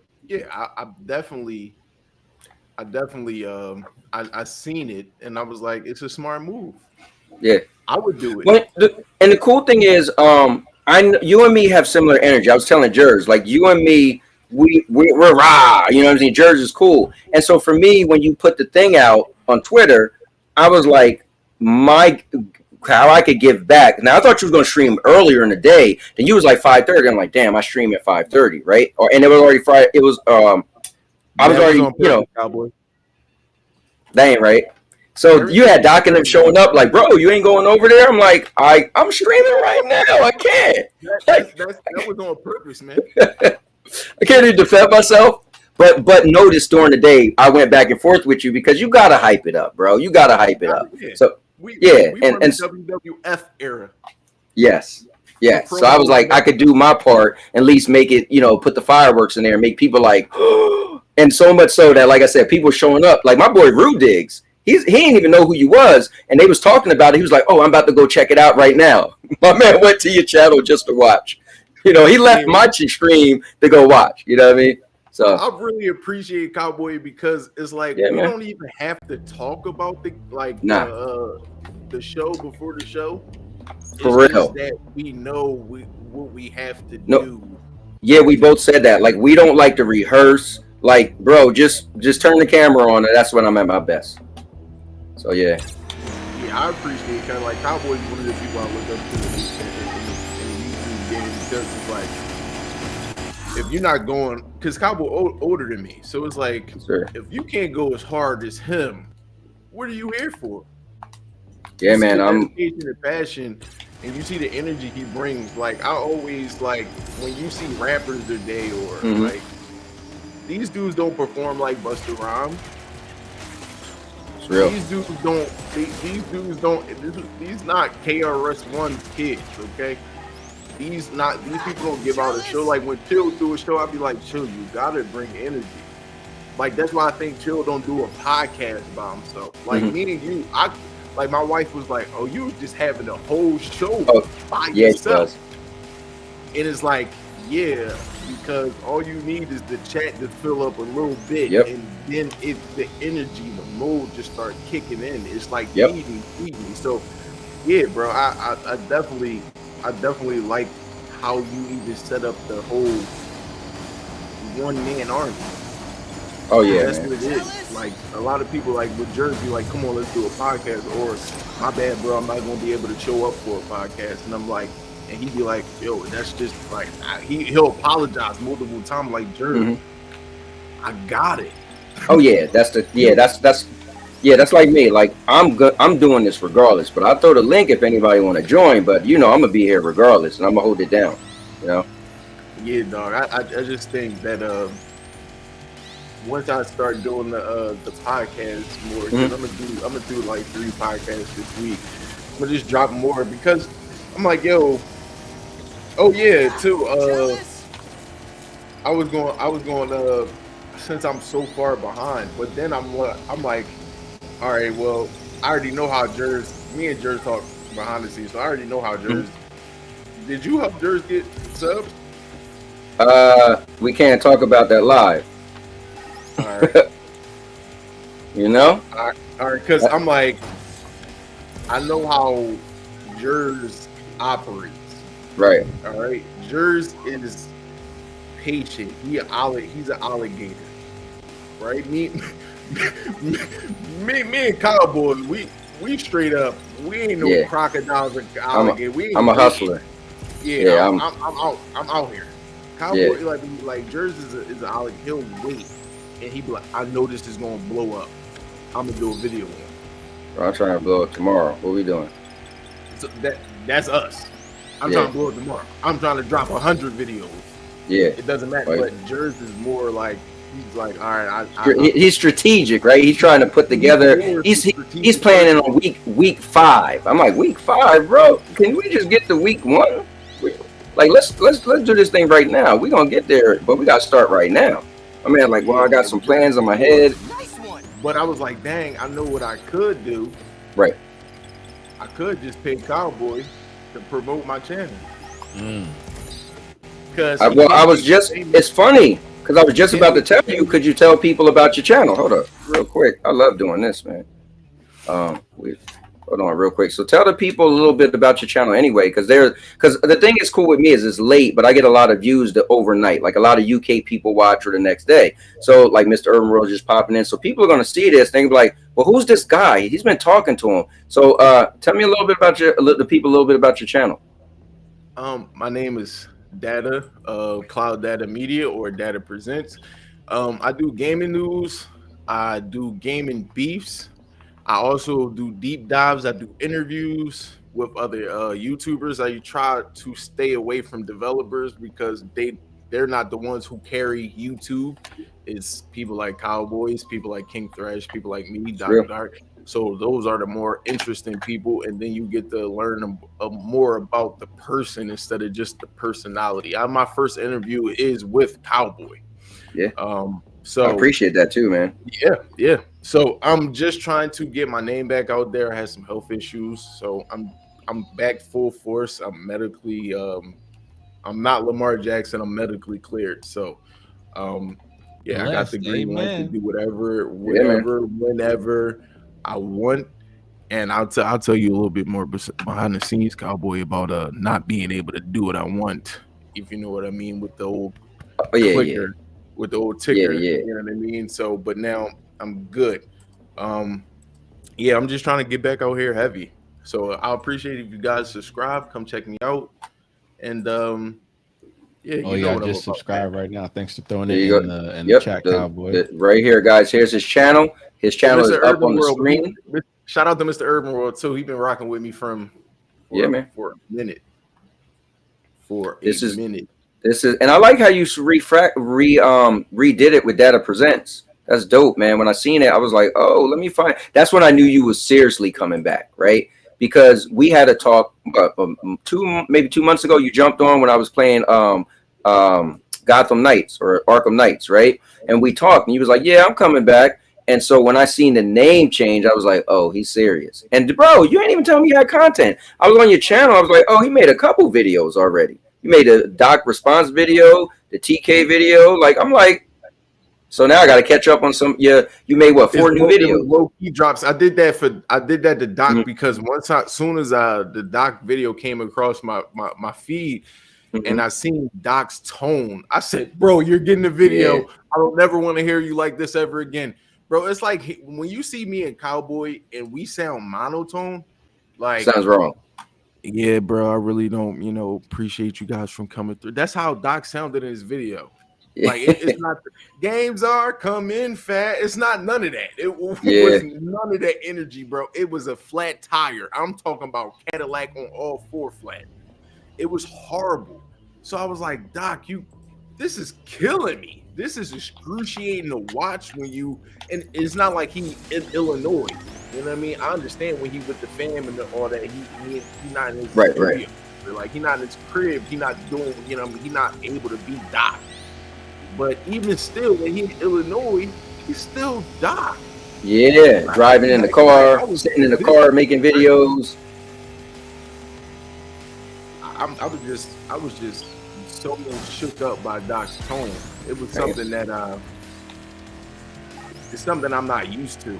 And I come to Doc for positivity. I come to you for positivity, just live energy. Like, you know what? Let me drop a video.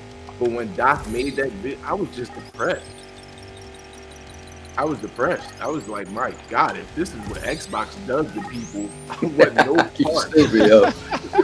I want no parts, man. They just they drained the energy out of Doc. Hold on, are you saying we're gonna have to be having people on life alert, making sure they don't do nothing crazy? Yeah, they be going. Yeah, bro. I fallen and I can't get up. Life alert, like definitely, bro. These people know too well that other people, content creators, watch their stuff, and you have a history of being energetic, positive, loving, and when you deliver videos that are void of any of those subjects or any of those, I'm done with you. Hit the next. So when I went to your page, and I'm like, well, dang, bro, if Cowboy not sounding like somebody died, then why Doc and TK not sound like somebody died? Because they on Team Xbox. Now you know what? Now after this, I'm gonna go check out the Legend 350 and Mad Drix podcast because they better sound upbeat. Yeah, they still been doing their thing. They had me as a guest a couple months ago, and the only bad thing, did you see what happened to Legend? Yeah, man. I felt That hurts, bro. My man had what 500 subscribers, and his college, Josh decided to get rid of their email, and he used his email for his YouTube account, and YouTube had to close down his channel, and there was nothing he could do. And I tried to help him out because when you make a brand account, you could start a new email and use that. But he tried. He said, yeah, they wouldn't even let him do that. I said, damn, bro. Wow. Yeah, he said to start over from zero. Yeah, bro, that hurt me bad. Yeah. That hurt me bad when he told me to, because that's one of the little bros. Yeah. That's what him and Mad Drix, man. They two of the little bros. Yeah, they got a lot of ambition, man. Two young dudes that's just out here trying to do their thing, man. They gotta give them credit. Yeah, and for me to see all that hard work just thrown away because of an email, that hurt me even more. I could see if it was something email traffic or something like that, but it was just an email. Like it wasn't like I got hacked or YouTube did something. Or, it's an email. I was like, oh no, man, yeah, man, that hurt me bad. Oh, cool. My man, I subbed him up twice again though. I subbed him up on my personal and in the cloud. Yeah, I hit him up too. I subbed him with a bunch of my accounts. Jared man said he's checking you out right now. I'm gonna slide you the bread. I'm gonna need that channel promotion. Bro, I got you. Just let me. We'll we got each other's phone number. Like I said, I can't say stuff on here, but we definitely gonna talk. And yeah, because I'm definitely I'm back in full effect, man. I was just waiting, and then plus the job and stuff like that, plus the show and all that type of stuff, and I'm just chilling at work. So I'm like, yo, I got video ideas. I'm just pumping out. But this Nintendo thing has me so puzzled, because if they don't do a Switch 2, bro, what is that doing for backwards compatibility for everybody who bought games with this Switch, man? And I just feel like known for we ain't doing backwards compatibility. I just feel like Nintendo is in the perfect position to not have to do anything. Oh, they're gonna have to do something in the next 2 years. But are they though? I'll give them 2 more years. But are they though? Like, think about it. What do you expect from Nintendo? We don't see, that's the problem. We don't put that many high expectations on Nintendo because they mascot is Mario. Like, I don't need Mario to be in more than 1080p. But you need your third-party games to be in 1080p. Yeah, but they've been going forever without third-party games. That's why I dropped Nintendo. No, they got a lot of third-party games. Not enough. They have a lot of third-party games. Not enough. The new maybe ones, for the Wii, new ones that's going to come out aren't going to be able to, it's going to be constrained heavily. Yeah, I'll never look at Nintendo and think like gaming like that. I do, because I'm a Smash Bros type of dude. So yeah, but even Smash Bros. Mario movie. It looks alright. I'm gonna go see it. I'm not excited for it, but I'm gonna go see it. I'm not excited. I thought it was gonna be live action. So when I found out it wasn't live action, I was a little like, oh. Boy, you will never get that again, thanks to John Leguizamo. See, that's the thing. I thought they got real creative, and they was like, oh, we about to do live action. But when I found out it wasn't, I was like, oh, really? Bro, where's the ambition? I mean, for the first 20 years of my life, bro, I thought John Leguizamo was the worst actor I've ever seen in my entire life, bro. Damn. Swear to God. You remember the movie Pest? Pest? Nah. Yeah. The opening scene is the worst scene I've ever seen in a movie. Cinema history.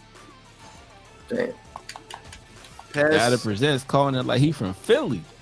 He is from Philly. I could tell by the accent. Yeah. Yep.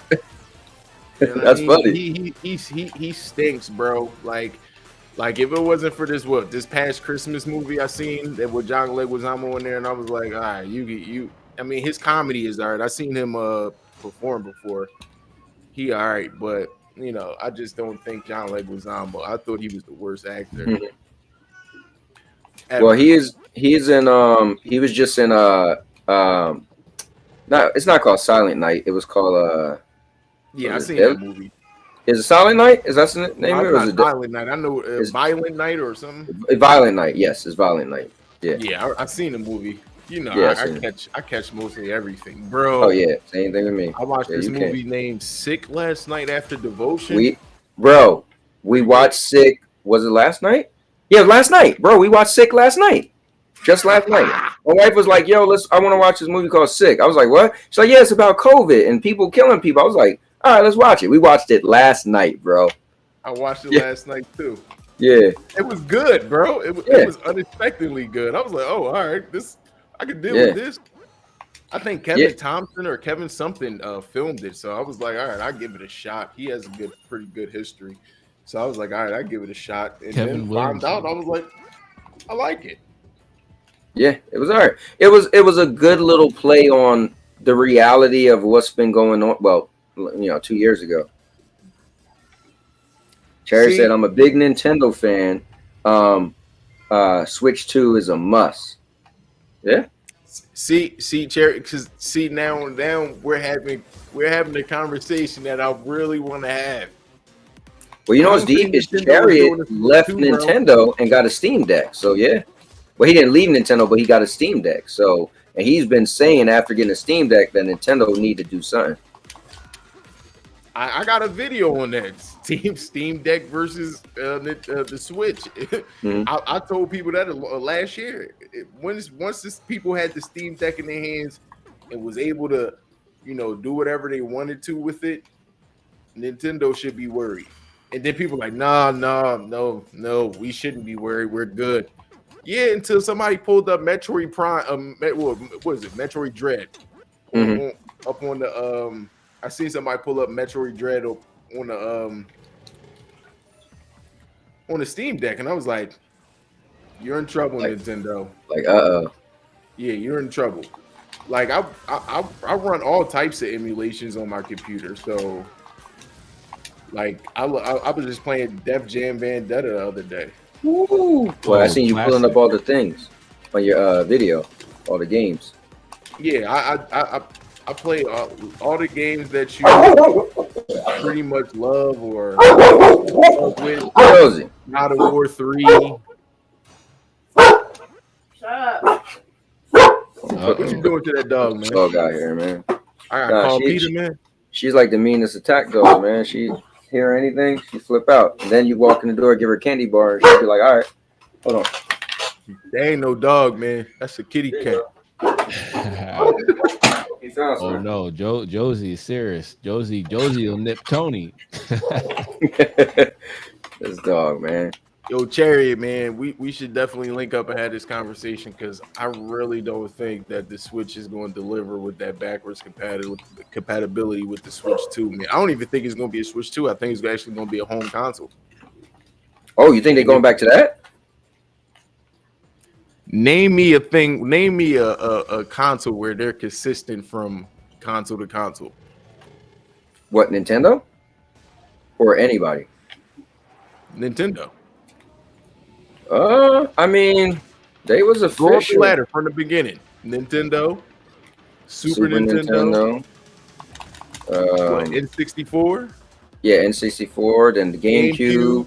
Now we're never talking about backwards compatibility. All right, this is the GameCube, the Wii. I mean, they don't need it though because they all got the same games. What do you want? What do you want? Every Mario? Just get the most recent Mario. You good? No, it's not. It's not about that. It's not. It was never about their first party titles, Cowboy. It's about keeping up with the Joneses. It's about and they're done doing that. I'm telling you. I'm saying as far as third party games. Yeah, I agree with you. That's what I'm saying. That's why the last Nintendo console I owned was a GameCube. Once they was pretty much the game. Remember when Resident Evil came on the GameCube, the Resident Evil remake. Nintendo console ever. Yeah, and then they just was like, we done, pretty much. I feel like they threw in the towel as far as hardware. It was like, what you gonna do? That on Nintendo? You care? I was very impressed with the innovation of the Wii and the possibility for that. Like, I appreciate how they incorporated the hand gestures. For me, that was innovative. I always view, Nintendo as doing the next step. So I can see Nintendo perhaps leading the way in a different aspect that we're not thinking about yet, and they're just going to surprise everybody. That's usually what Nintendo does. So that means 0 backwards compatibility for charity. 1,000%. But to Yo, your point, I don't think they need it. I honestly up, don't think Thrash? they need it, to be honest. Yo, let me just say something, Thrash. Podcast, baby, what's up? Yeah, Thrash. Once again, man, thank you for allowing me to be a part of that. Man, you're Josh. I don't know if you noticed, but King Thrash, he has a pretty good channel. Got like 15,000 subs, and he asked me could I make a video tribute to Stadia because he actually hosted an award show tonight, a gaming award show. Nice. Thousands of views. Wait, and, why was you on the show, Tony? Well, I went to the movies. Oh, that's right. But the cool thing is I gave him my video, so he played my video. So that was dope. So I just thank you again, Thrash, for giving me the opportunity. Nice. I had to threaten him, though. I was like, bro, if I ain't on the show somehow, I'm coming to your house.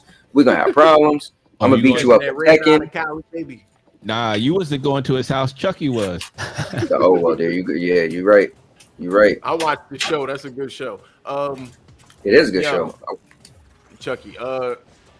Thrash, I wanted to tell you, man, I'm so proud of you, bro. I'm so proud of you, bro. Hopefully we can keep pushing this gaming awards, the gaming awards show, man, the player's choice, because we don't need anything else. Yeah, we don't need anything else. Now, I don't usually get into this type of stuff, but what I inboxed him and told him is I think it's dope too because he's a black individual. You know what I mean? And it was a good day for black people, for him, what he was putting on, and also him sticking to be who he is.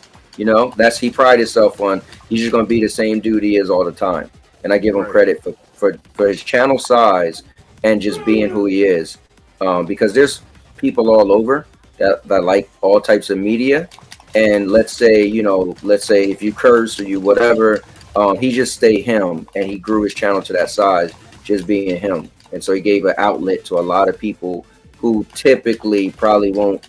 Some people, the consensus, we can't take them serious. To be fair, you know what I mean. So I thought I give him credit for that, man. Good stuff. Yeah, man. Yeah, Thrash, man. You outdone yourself, man. Do what you do. Did. But he's still gonna get that work in Tekken. So I know that. I don't fight with I don't fight with Thrash on games. He challenged me in Tekken. He's lucky. My wife was like, "Nah, not tonight." But he still gonna get that work.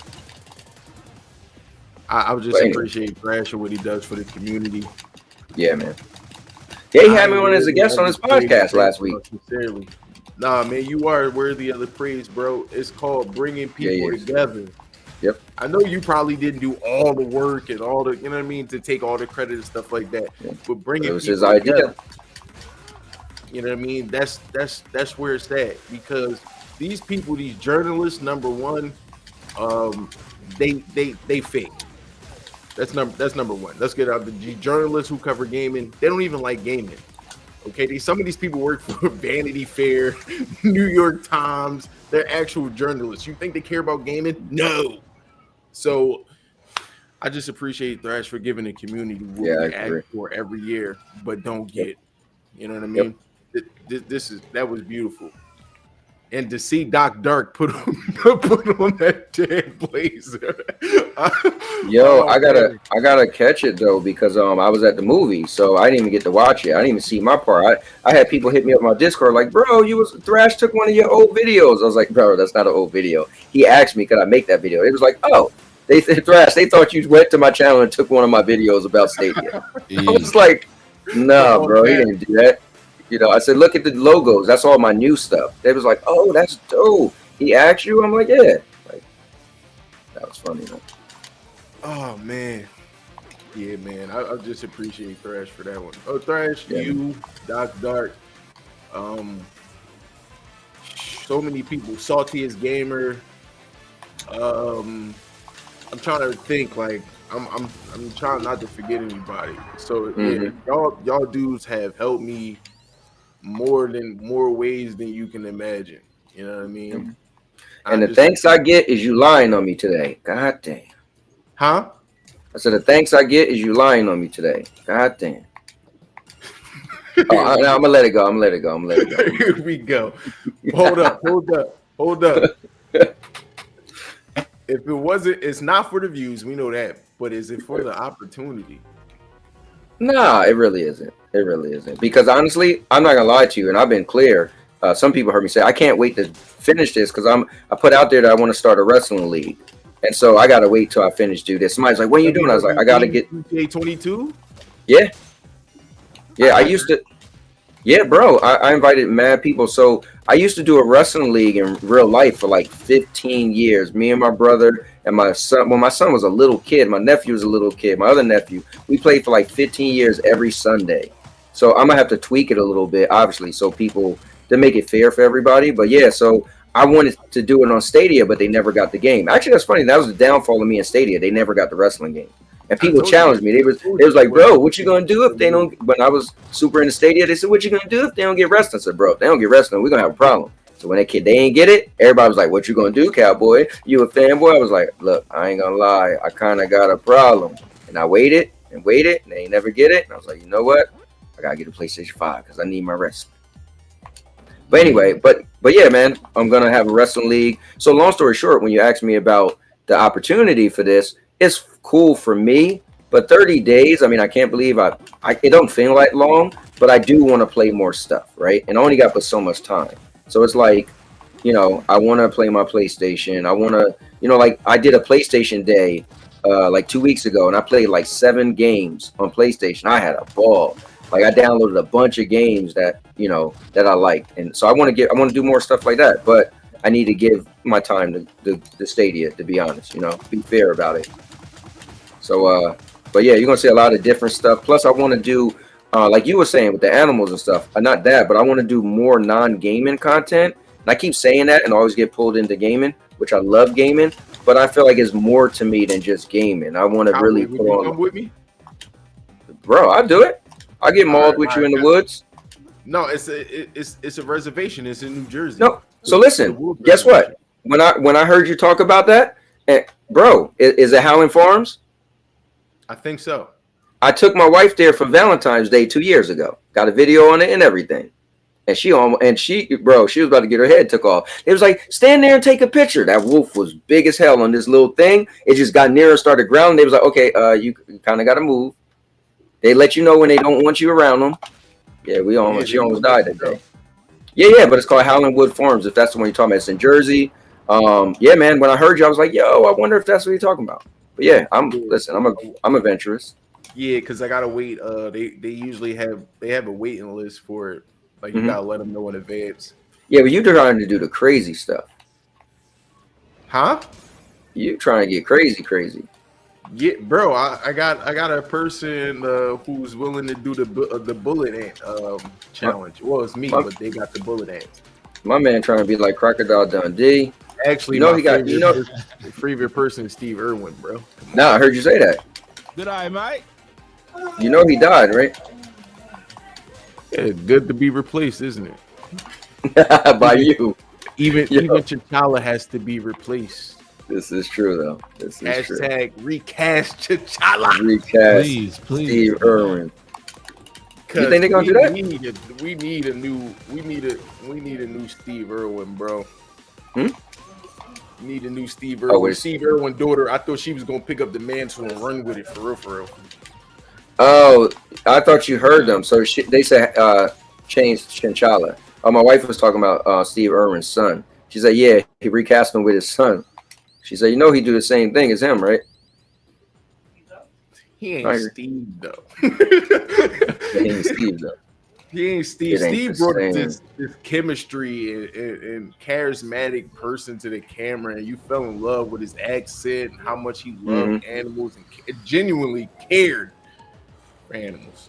So yeah, I love Steve. And plus, bro, my wife would if I was rich, my wife would you have a tiger, wouldn't you? You have a tiger, wouldn't you? No, I'm not crazy, but I have a Savannah F1 walking around. Savannah F1, 2 Doberman Pinschers, purebred, about 6K a piece. Give me some Colombian hypo boas. You know what I mean? Give me a thorough fish tank. not shark, actual fish. Nah, I want some piranhas. I told my wife I'm about to put like 5 piranhas in her tank and get rid of her fish. We're gonna start over. Come home to bone, skull, and bones.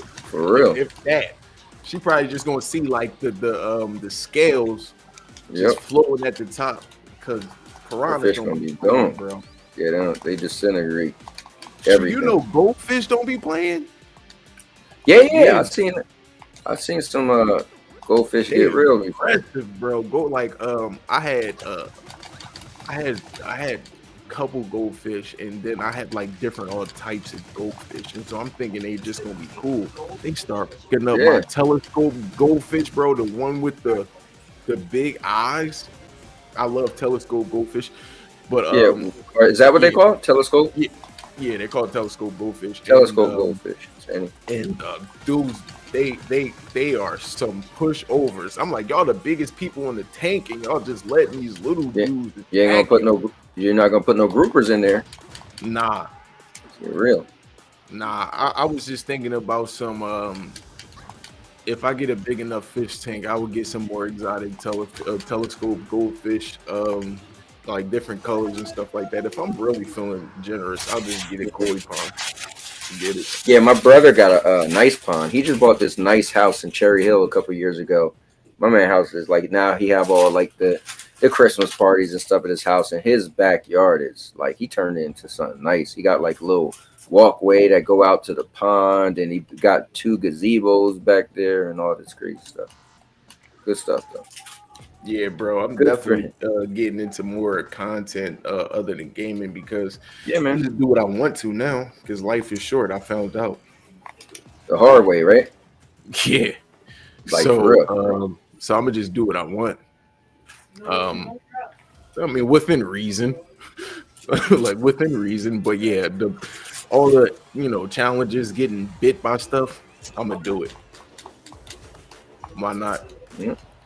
Well, Cloud, my wife is talking about how we moving to Florida in 2 years. So, bro, we got to link up. Oh, yeah. In 2 years? Well, not 2 years. Next year. My bad. Damn. Next year. Yeah, we out next year, man. Oh, Lisa gave me somewhere to travel. Yeah, we had an 8-year plan, and we're down to 1 year left. My daughter would be 18 next year, next May. What? Cowboy moving to Gator Nation. I am moving back to Gator Nation. Back there because I just live there. I mean, I just like the weather, man. That's the thing. I love warm weather. I love Arizona weather too. They don't come with gators. No, that's it's funny. So, I love the beach too. So that's he. Oh, I wasn't even paying attention. See, you got me killed, Dada. Damn, I was on level 13. All right, anyway. So what's funny? We actually watched a video and everything, Dada, about Arizona. That was our second spot. We watched a video of places to live in Arizona. So, yeah, but there is no beach, and those special lakes, they only have certain days you could go. I'm like, nah, man. And no state income tax in Florida as well. I'm gonna like that.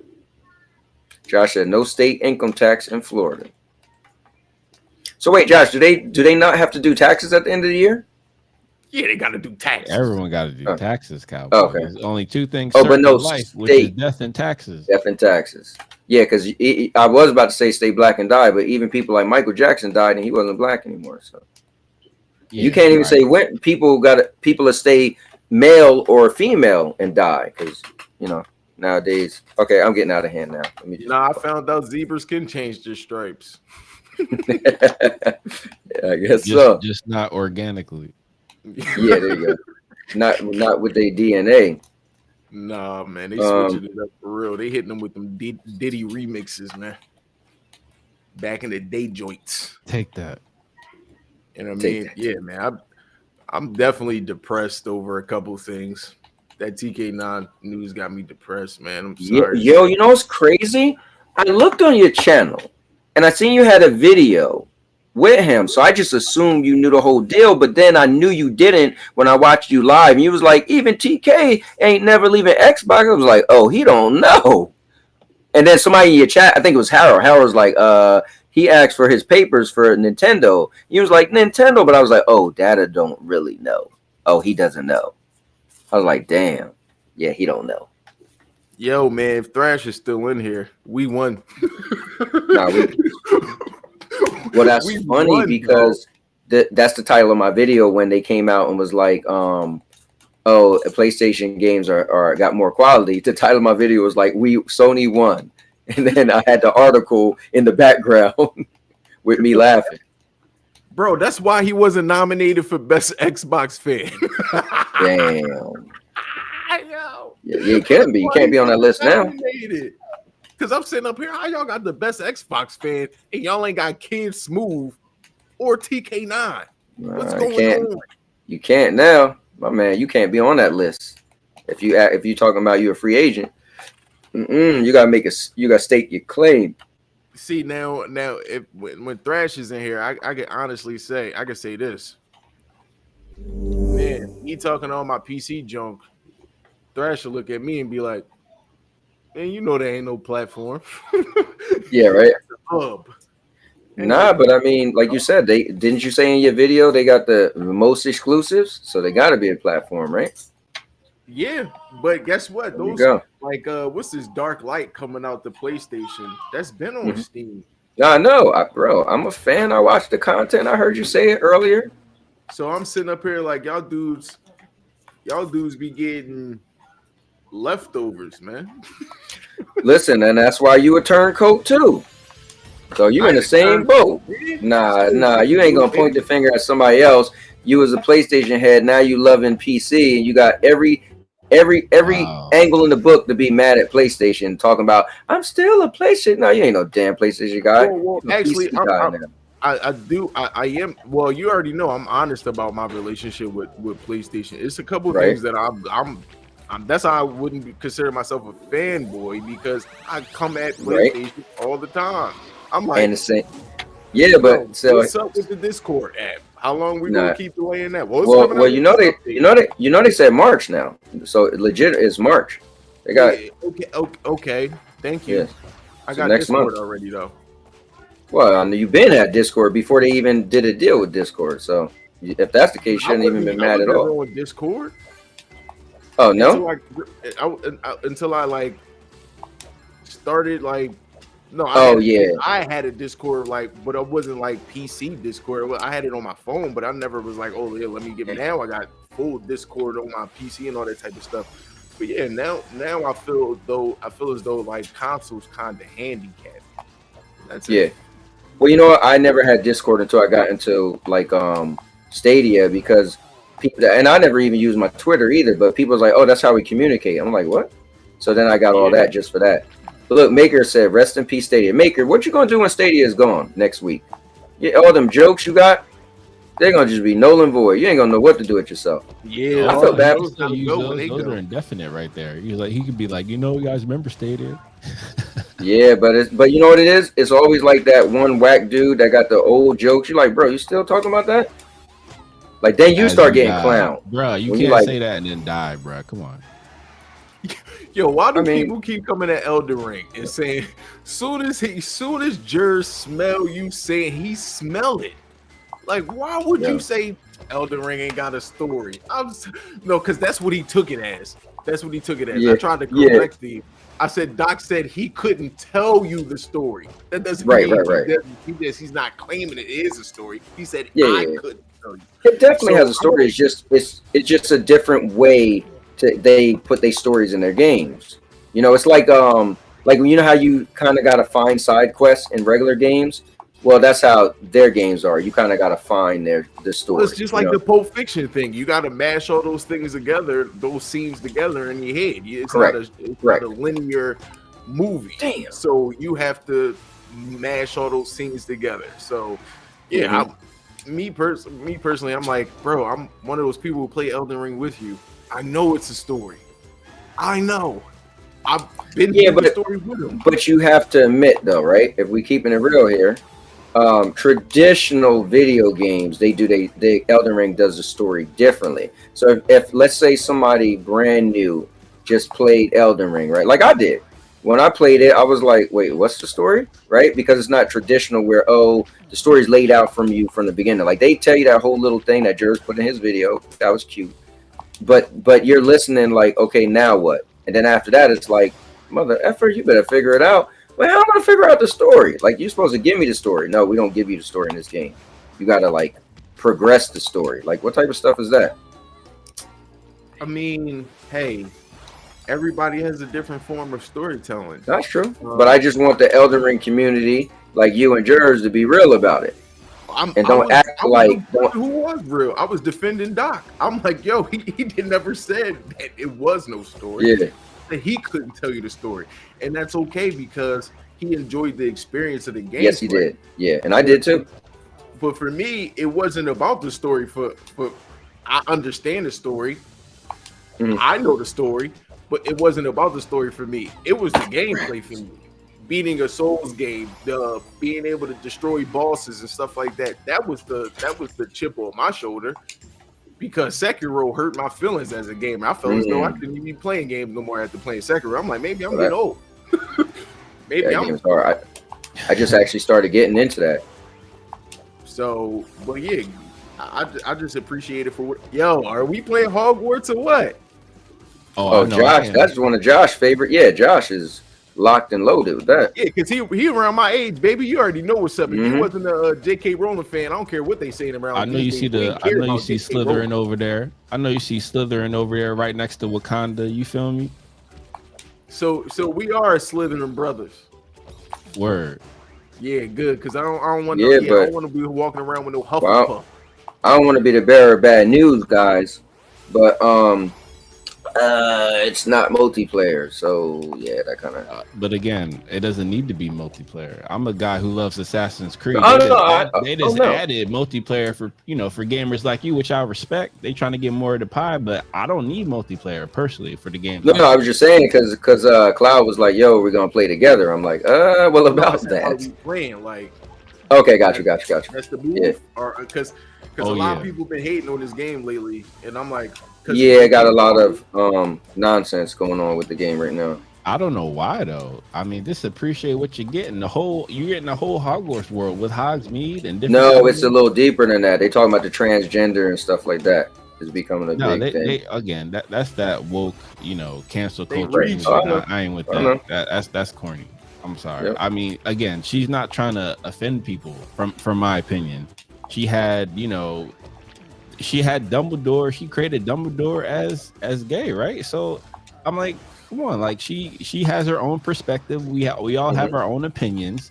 Everyone's not gonna have the same opinion, and if you can't handle that, then you're really not ready for life, respectfully. They mad because she said no man could be a woman, and she's accurate. What she said. I agree. Point blank. Period. And again, that's not being disrespectful. That's stating a biological. That's right. Iron fact. There's nothing wrong with that. You can identify as a man and a woman, but there's no way a man can be a woman. Correct. I identify as an island boy. Island boy. I am an island boy. So, like, I am definitely I identify as Jamaican. I identify as an island boy. So Wagwan. Yeah, man. Nabate boy. No Bate boys around here. You already know. Yeah, man. The thing is though, if I said, hey, let me get a matter of fact, let's say it like this. I don't know if you missed it, Cloud, but 2 weeks ago on a Sunday, we walked over to the river, and my daughter had a baby reveal. So I will have another granddaughter, and I already know. I saw. Oh yeah, okay, cool. And so when they did the gender reveal, they found out I was having a granddaughter. They didn't say, well, we don't know yet until we decide. No, they told you what that DNA test said, right? So that's just, it is what it is. What it is, bruh. That's what it is. I don't understand the hate on J.K. Rowling, but it's great books, especially for kids and stuff like that. I grow up with these characters, Daniel Radcliffe, and all that type of stuff. By the way, we were planning a mental theater, and that's my podcast to discuss everything in the fantasy realm, from Star Wars to HP to Marvel and DC. And one of our field trips we were thinking about is to go see the Cursed Child. And since you in the area, you might as well tag along, brother, because Slytherin brothers need to roll together. You feel me? Yeah, because I'm definitely not a Gryffindor type of dude. But I still mess with Gryffindors though. Yeah, I mess with Potter. Yeah, of course. Like, I mean, in terms of the levels, right? If you understand the levels of the house, like Gryffindor and Slytherin, that's like Lakers, Celtics, or like in terms of being up there. So I respect the history. Oh yeah, I respect them, but I'm definitely as I got older, I just realized that I fit in more with Slytherin. More with Gryffindor, Hufflepuff, or anything else. Josh, what's funny is I'm wearing my shirt that Sandy got me for Mental Theater with the Marvel on it. Oh, nice. Is that Hulk? Oh, this is Avengers up on here. Yeah, remember when you was like, yo, we should start wearing some shirts for the podcast. And then Sandy was like, "Oh, I could pick you up one." Nice. So this is that shirt I used to wear when we used to do it. Mental Theater, that's what it's called. Yeah, man. Yes, and we gotta have you on too as well. That would be dope. Yeah, because he is a movie fan, so he definitely would fit in. On Mental Theater. Let me. Because I don't understand why people like Sony fans, we should be automatically drawn into movies. Because that's what we essentially play. Oh well, tomorrow, are you watching what I'm gonna be watching? Cloud Data Media, play. Huh? I'm watching the Giants play. Nah, after that, are you gonna be watching The Last of Us? Yeah, this starts tomorrow. Does it start at 12 tonight? I don't know. If it does, I'm watching it tonight. But I don't know if HBO goes like that. Does HBO put out content like that? Usually, if it's going to be a premiere show, they're going to release it at 9 p.m. typically. Yeah, because Game of Thrones is like that. Yeah. Yeah, so it's on prime time, right? Yeah, because I was asking you, Cowboy. I was like, because I heard it was releasing this weekend. I didn't know what day, because I wanted to see what Anthony saw, because I know he did not like Pedro Pascal being cast. I didn't at first. Now, here's the thing. I know he's going to kill it. I never said he wouldn't kill it, but I just feel like I was such a big fan of that game that I really wanted them to try to pick some people that look identical. And I know that's hard to do, but I just feel like my man don't look nothing like Joel. So that's just bothering me, but I got over it. Especially when I seen the most recent trailer. Woo! Yeah, I was like, okay, I'm over it. But guys, here's Mental Theater. Here's this is what it looks like if you guys looking for it. I put the link in the chat. Make sure you guys subscribe. Anytime somebody's on here and jump on the panel, I definitely like to put the content in there. But and if you scroll down, you see Josh took the liberties on the featured channels, a bunch of different channels. Definitely, you guys got to check out Cinema Crew's Point of Views, Slayer Gaming, Creative Maestro, Poetic Charm, Creative Gourd, good stuff, and Mr. Josh Warren himself. But yeah, dude, all the different topics and stuff, it's legit. Yeah, there you go. Word. Thank you, Cowboy. You are most welcome as usual. Like I said, man, I always have to say, if it wasn't for you, my channel wouldn't be monetized. I had no thought in my head, cared less about doing anything on YouTube until you literally challenged me to do it, man. So you opened up a new world for me, man. So I always like to tell the story and give you credit. I appreciate it. Word, and we appreciate the inspiration that you and Data and all of our other wonderful content creators are giving in the community. We appreciate y'all in general, so thank you. Oh man, I don't deserve no credit, man. I just get on here and be myself. Try not to be anybody else or emulate or try to copy a blueprint. I think that's what's unique about all of us. Like we all have different styles. Doc has a different style. I have a different TK9, Cowboy, Mad Drix, Chill Game. Everybody has the Legend 350 ISO motion gaming. Everybody has a different. Shout out to Main Games as well. Yeah, Main Games. And Winstart.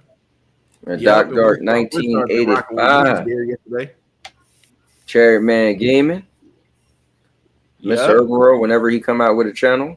Word. Big Mike. And also Vet. And thank you for our veterans out there. Thank you for your service. Yo, where's your boy from the UK? Oh, my man Holtz. Holtz. Yeah, that's my guy. You know what? What time is it for Holtz? It's Holtz is 5 hours ahead. So what's 6 in the morning? That's damn near 5 a.m. Yeah, 4:30. Because I was gonna say, man, I'm surprised Holtz still rocking with you, man. What you did about Stadia, man. What you talking about, bro? Holtz got all the systems now. Don't get it twisted. He got all the systems. Yeah, Holtz is a everything guy. My man got a 3080. My man got GeForce now. Yeah, Holtz got everything. Holtz got a PS5, Xbox X. Holtz got it all. So and he paying them UK prices. Shout out to Holtz. Oh yeah, shout out to Holtz. He's paying them pounds, boy. That's different money over there, boy. Yeah, it is. You know what I mean? Yo, shout out to Holtz for having that G9, bro. That Samsung joint. Oh yeah, my man got that and he got that curved monitor that he loves so much. Beautiful, bro. Trust me. Yeah, he just bought some new lights that he put up in the background.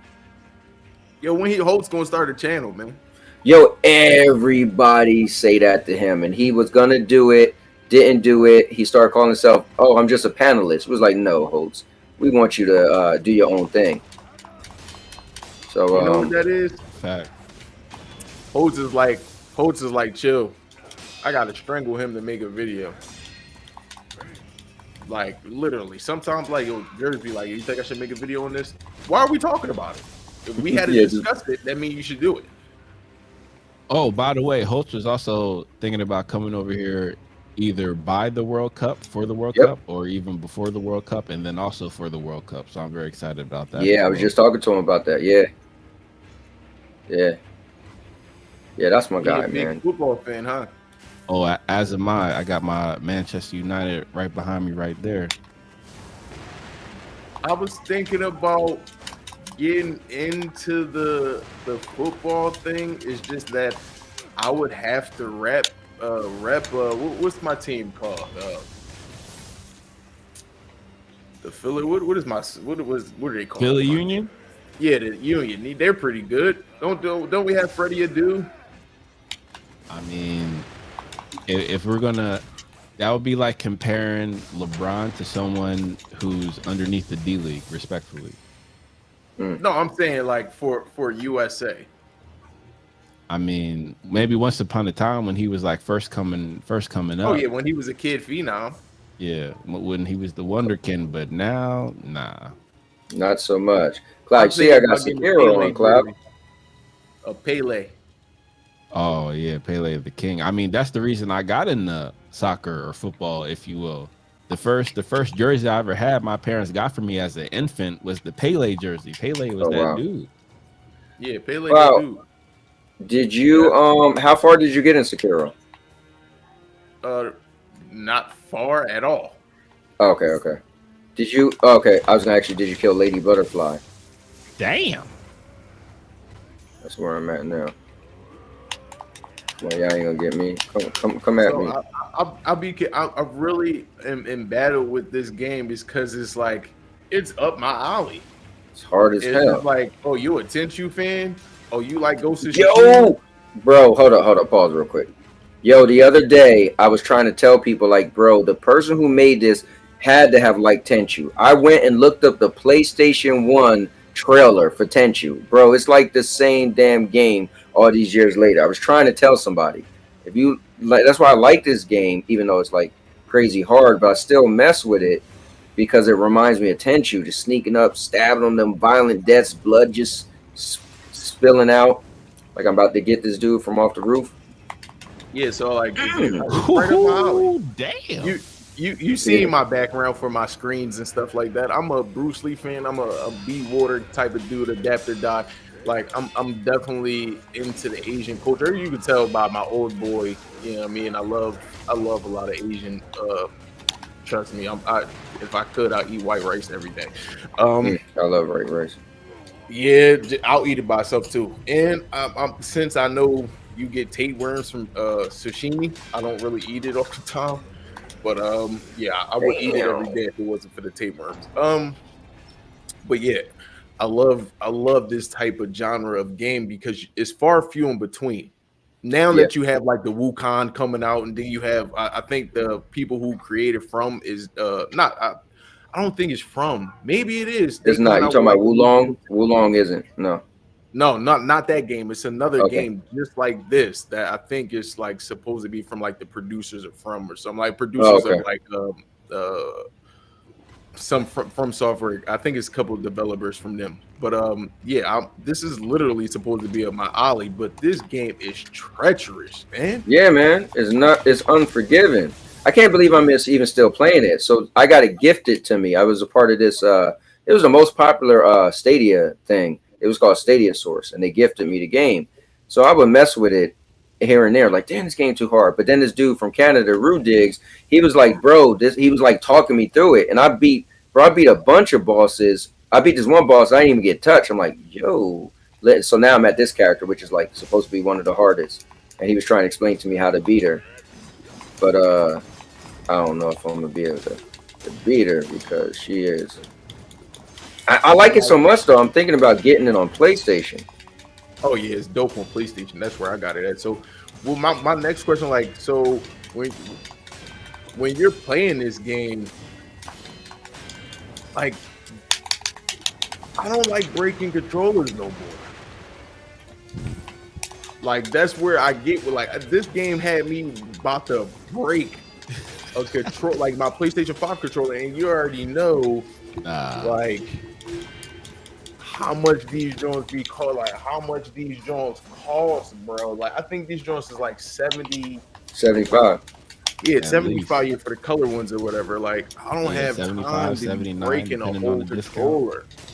And that's where I was going. Like I try not to bring that side out because I got my son. I got my son, they got my wife, and I'm like, yo, you acting like a young boy. but the crazy thing is, like, it brings that emotion out of you. I'm like, yo, I wonder if anybody had the controller break moment with this, because Elden Ring had me like that with a couple bosses. So he was like, you know what? I'm gonna just go get lit because this ain't happening today. Yeah, and this is their hardest. This is their hardest game. This is their hardest game, bro. Wow. This literally, that's crazy. I played. Hold up, what's the From games before? So you got Demon. So remember, you had Dark Souls 1, 2, and 3. Demon Souls, or Dark Souls Remastered. You got Elden Ring. You got this, and Bloodborne. Those are all of them. Now, I don't know if you want to count Armor Core. There's to tell you that he's a Bloodborne fanatic. I'm not. Oh yeah, that's his game. I'm not a Bloodborne fan. Demon Souls, I can deal with. That's fine. That reminds me of Elden Ring. Like the other Souls game, Demon Souls, the regular Souls, I can deal with those games. I've mastered that now.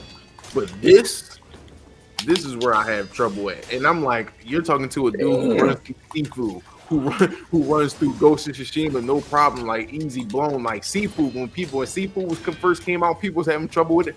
I'm like, Jers was like, bro, I need to practice. I'm running through it. Because remember, a lot of these Asian scenes I already seen before. The old boy scene that's in Sifu. They have I wish they did, bro. They need to come out with Sifu with all the scenes from the race. Yeah, I remember you was telling me about Sifu before it came out. We was talking about it. I'm a big Sifu fan, bro. Sifu is probably my indie game of the year. Hold up. My only issue with Sifu is how they put it on fighting game of the year, best fighting game of the year. That is not no damn fighting game. Nah, it's along the lines of like Streets of Rage. Nah, don't do it. Streets of Rage shouldn't be on there either. No, I'm saying I'm not saying it should be in a fight, but it should be in the category with like brawler, right? Yeah, like brawler, a beat 'em up. A beat 'em up. Yeah, they shouldn't be in the fighting. That's a lose situation. It's a lose-lose. Damn. Yo, can't go she against moving like nobody the lady from Chang-Chi. For real. So this game, they keep telling me, is all about blocking. If you keep blocking them, they got a thing called a posture meter at the top. So I want to keep going to, oh God, so I could get their meter to go all the way up. Then I hit one fatal blow. Now the crazy thing is, she's supposed to be so hard, but the first time I played her, listening to Rudigs, he was like, "Bro, you almost killed her," and I'm like, "That can't be it." My boy was like, "No, bro, you would have beat her." I'm like, "What? I would have beat her?" He's like, "Yeah." I'm like, so now I'm like, "Oh, I gotta beat her." But I think I might just buy it again on PlayStation. I hear it's so hard that I'm like, bro, I know I'm not beating this game. You know me, I play games on easy, but it's fun because it reminds me of Tenchu. So I keep playing it, even though, like, I know it's gonna get extremely hard. You about to make me play Tenchu 3. Yeah. So okay, there was Tenchu 1, 2, 3, and then Tenchu Z, right? Like they made another one called Tenchu Z. Let me pull it up because I got the jump for PlayStation 2. Yo, fellas, I gotta wake up early tomorrow, but it was great meeting you, Dada, and thank you for having me on, Cowboy. And I'll talk to y'all fellas soon. As usual, Jay, I will talk to you, man. And let me know when we could get together again, man. We had fun coming to the Christmas party. We had fun coming to the Halloween party. Love when y'all guys throw your stuff. Yes, oh, you around the corner too.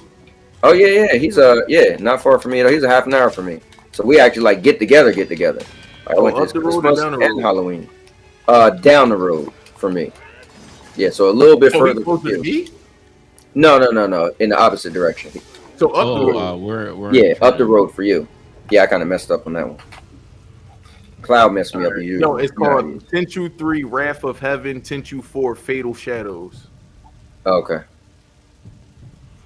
The last one I played was when the dude, he was like a monk and he had like an X-ray move. He would hit you in your heart and it showed like your skeleton, and like he like grabbed your heart inside and it was like crazy. So that might have been like part Z, 3. that's what it's called. Tenchu, yeah. Rest in peace, Cowboy, the Stadia guy. Listen, man, I know Cloud want everybody to call me the Stadia guy, and that's okay, because you know what? All these people who was super into Stadia, where they at? Ain't nobody, I don't see no tributes. Nobody's even playing it. Now, granted, I stopped playing it too, but once I heard they was dying, I figured, you know what? Now, again, I know I'm radical, so it's all good. I know people going to be like playing it this week, since this is the last week. So I ain't going to get on y'all too much. But I do want to call some people out though, because they got mad at me when I dropped Stadia, but I had reasons to drop Stadia. And now World Cowboy, they're leaving. Where else were you gonna go? No, but I mean, so here the reason why I give myself a pass with this whole thing, I bounced on Stadia before it was even a matter of fact. You know what's funny? Somebody, the realist, wrote in your comments, right? This all started from your comments, yo. Somebody's like, "You're the worst kind, Cowboy, because you was all Stadia and did this and that." I said, "Bro, let me tell you the difference between me." I had to go look up the date. I said, "Bro, I bought a PlayStation 5 May 27th. I said the announcement for Stadia to close was September 29th. I said, that's 125. Bro, you had me doing math and everything. See what you started? Bro, this happened today. My man called me out. So I had to look it all up. I said, that was 125-day difference. I was like, bro, don't check me. I was like, so I've been already checked out on Stadia. I was like, because I have my own issues. I was like, but I'm doing this because I loved it so much. Like, don't try to check me. Like, I had my receipts and everything, bro. Like, hold on. May 27th, bro, a PlayStation 5 was in my home. Like, come on now. Now, did I start playing it right away? These people take it and run with it. But me and you, we know, like, oh, yeah. That's my dude. I'm breaking balls, but yeah, definitely. Everybody else but that's how good the show is. That's how good the show put on. Bro, I wish I could have came because I know we were, bro. I know it was gonna be fireworks. Like we would, and like I said, that's why I was on Twitter running my mouth, bro. Because I wanted. It's like the wrestling, like you hype it up, you know. And I was like, and then you know what's messed up? You was like, yeah, later on. So I'm like, okay, he's probably gonna do this. Like, you know, we used to do it when I was at work, and I would just run out to my car. I thought you was gonna do one of those. Then you put 5:30. I was like, really, really. And I was like, yo, maybe I should push my show back. And I was like, yo, I can't today. 30 this days guy, of Stadia. dirty, bro. Yeah, right. Yo, I set that thing up so sweet Yeah, because I already like, know yeah. I know your stream by her 5:30. Right? On, bro. I said, he ain't right, bro. He ain't right. I said, bro, this is gonna be masterful. He gonna have to respond with a video, Yeah. or he gonna have to push his show back. And I just had to put you in that predicament. Nah, you did too. Yeah, bro. Trying to tell you, Jerz ain't the only one who strategized. Nah, I feel you. I strategize about beef good, but Jerz strategize about topics. It's I'm trying to tell you, bro. That whole thing about that tweet, I was laying in bed and I was like, look what you did. Don't turn your back.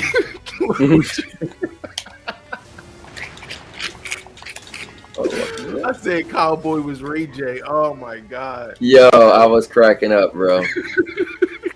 But Nah, I man. didn't put a goofy Ray J gif up there. I had the Ray J Joe when he's taking down his glasses. Oh man. Mm-hmm. Oh man, I had the Ray J gif when he just was like looking cool, taking down the glasses. Like, yeah, I think what's cool with us is we welcome it. You know what I'm saying? Like, it's no problem. I'm like, bro, if you're gonna roast me, roast me. You know what I'm saying? Like give me that business, man. Like, it's because we cool. Like, we could do that. You know? It's like, right. it's dope. Trying to, like, because Jerz asked me, "What you doing?" What are you doing? I'm like, yeah, I'm just having fun. Nah, Jerz probably thought it was gonna be something. You know what I mean? Like, yo, bro, like, I'm coming back. I just want to have fun. Yeah. Like, hold up, Maker of Chaos, you tripping? You should play PC games, Cowboy, like real men. Oh, here we go, man. Listen. Let me say something. Dana already got me to get a PS5, right? He ain't getting me to get no PC. We ain't doing that because I'm gonna end up being like, I'm gonna be like Jerz. You seen what Jerz said in your comment? He said, yeah, well, if you want to invest, because Doc was like, everybody was telling Doc, bro, I'm telling you, I'm a fan. I watched the whole thing. Matter of fact, this is how crazy it was. I tried to watch the show last night, but YouTube don't put on the comments until like a little bit later. So I said, I can't watch your show because I need to watch it where I could read what people was writing. Because then it's like you get the full picture. You know what I mean? Like, I want to know what people had to say. So I stopped watching it last night and watched it this morning.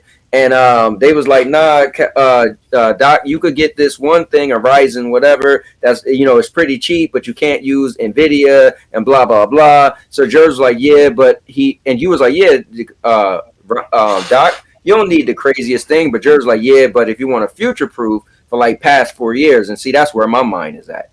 If I just jump in now, I gotta go hard or go home. So I feel like I'm be the type of guy that's dropping some money to get like a 4090. Even though I wouldn't know what to do with it. I've been trying to find a 4090 within reason. Boy, that's a 6K investment right there.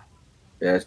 Well, I guess, and the thing is, I guess there isn't any games currently that's really gonna take that much advantage. Like, I'm sure some games, like some people say there's games that'll make a 3080 struggle, but it's like 3080 that's on maximal settings. You know what I'm saying?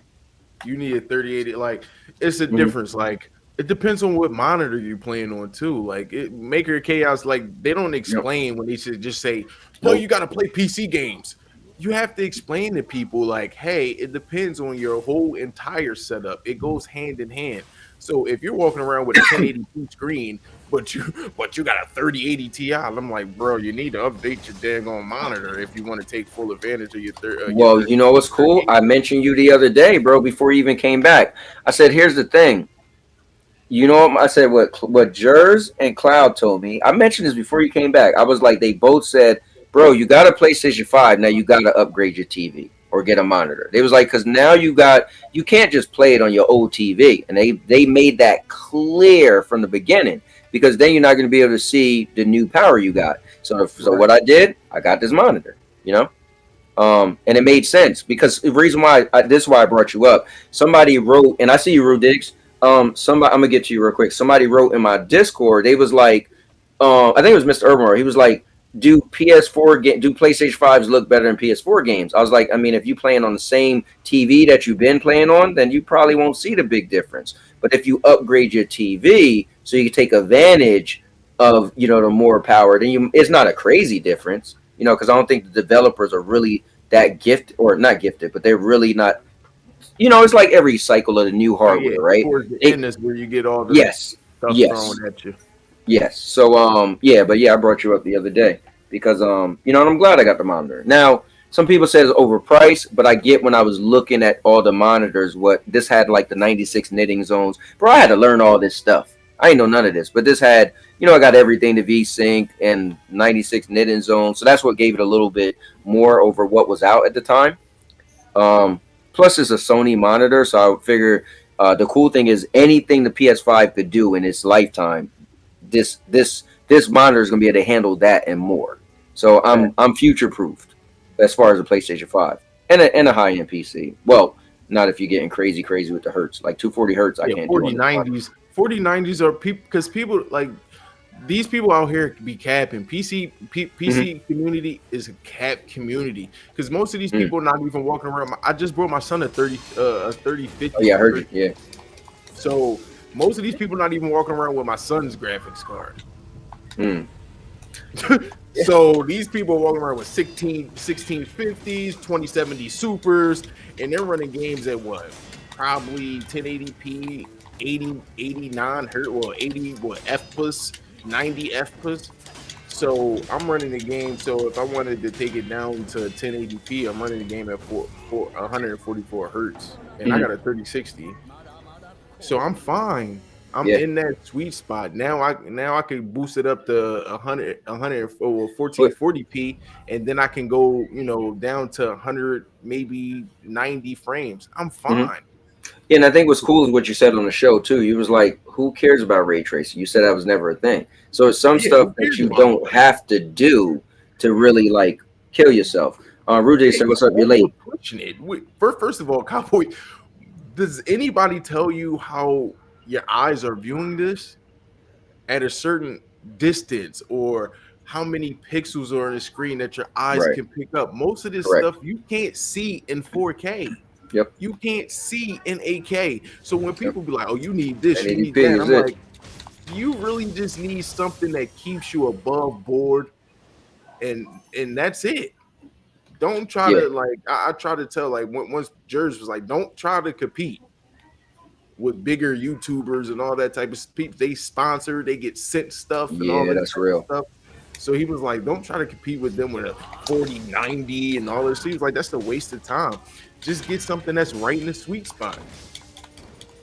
My dude is still running the 2070 Super, and we was playing Ready or Not together. He's fine. he's fine. So, you know, look, RTX looks dope on games. There's a big difference for me turning it off. Whoa. I got a 3050. Rude Dick said he got a 3050. Yeah, Rude Diggs, I probably shouldn't have paused it. Graphics, like, Rude Diggs, we got to talk a little bit more if you in the PC. You know what I mean? Yeah, Rude Diggs, my dude. He's the guy I mentioned earlier. About that was how to beat the bosses. Yeah. That's why he said, yeah, he's the one that got me. Bro, he helped me, dude. I beat the boss and I didn't get touched. I followed everything he said. But yeah, Rude Diggs, I actually didn't play this again since last time he was on here. But I think I might just buy it for PlayStation. I know it was $30 and then they had a sale. But I like to just mess with this game. Because it reminds me of Tenchu so much. Everybody do, bro. He said I got a PS5 though. Everybody do. Everybody I know got one. Cowboy got one. Jersey. Yeah, but Rude Diggs was in the same boat as when you know what he did? It was dope because not everybody knew, and Rude Diggs sent me a picture. He said, "Look what I got, my Stadia Stimmy." Well, right before he got the Stadia Stimmy, actually, he knew he was getting it.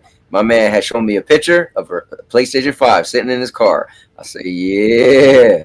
Hey, yo, guess what? A lot of people have been saying, "No, I can't find a PlayStation and like walk in and find in stores."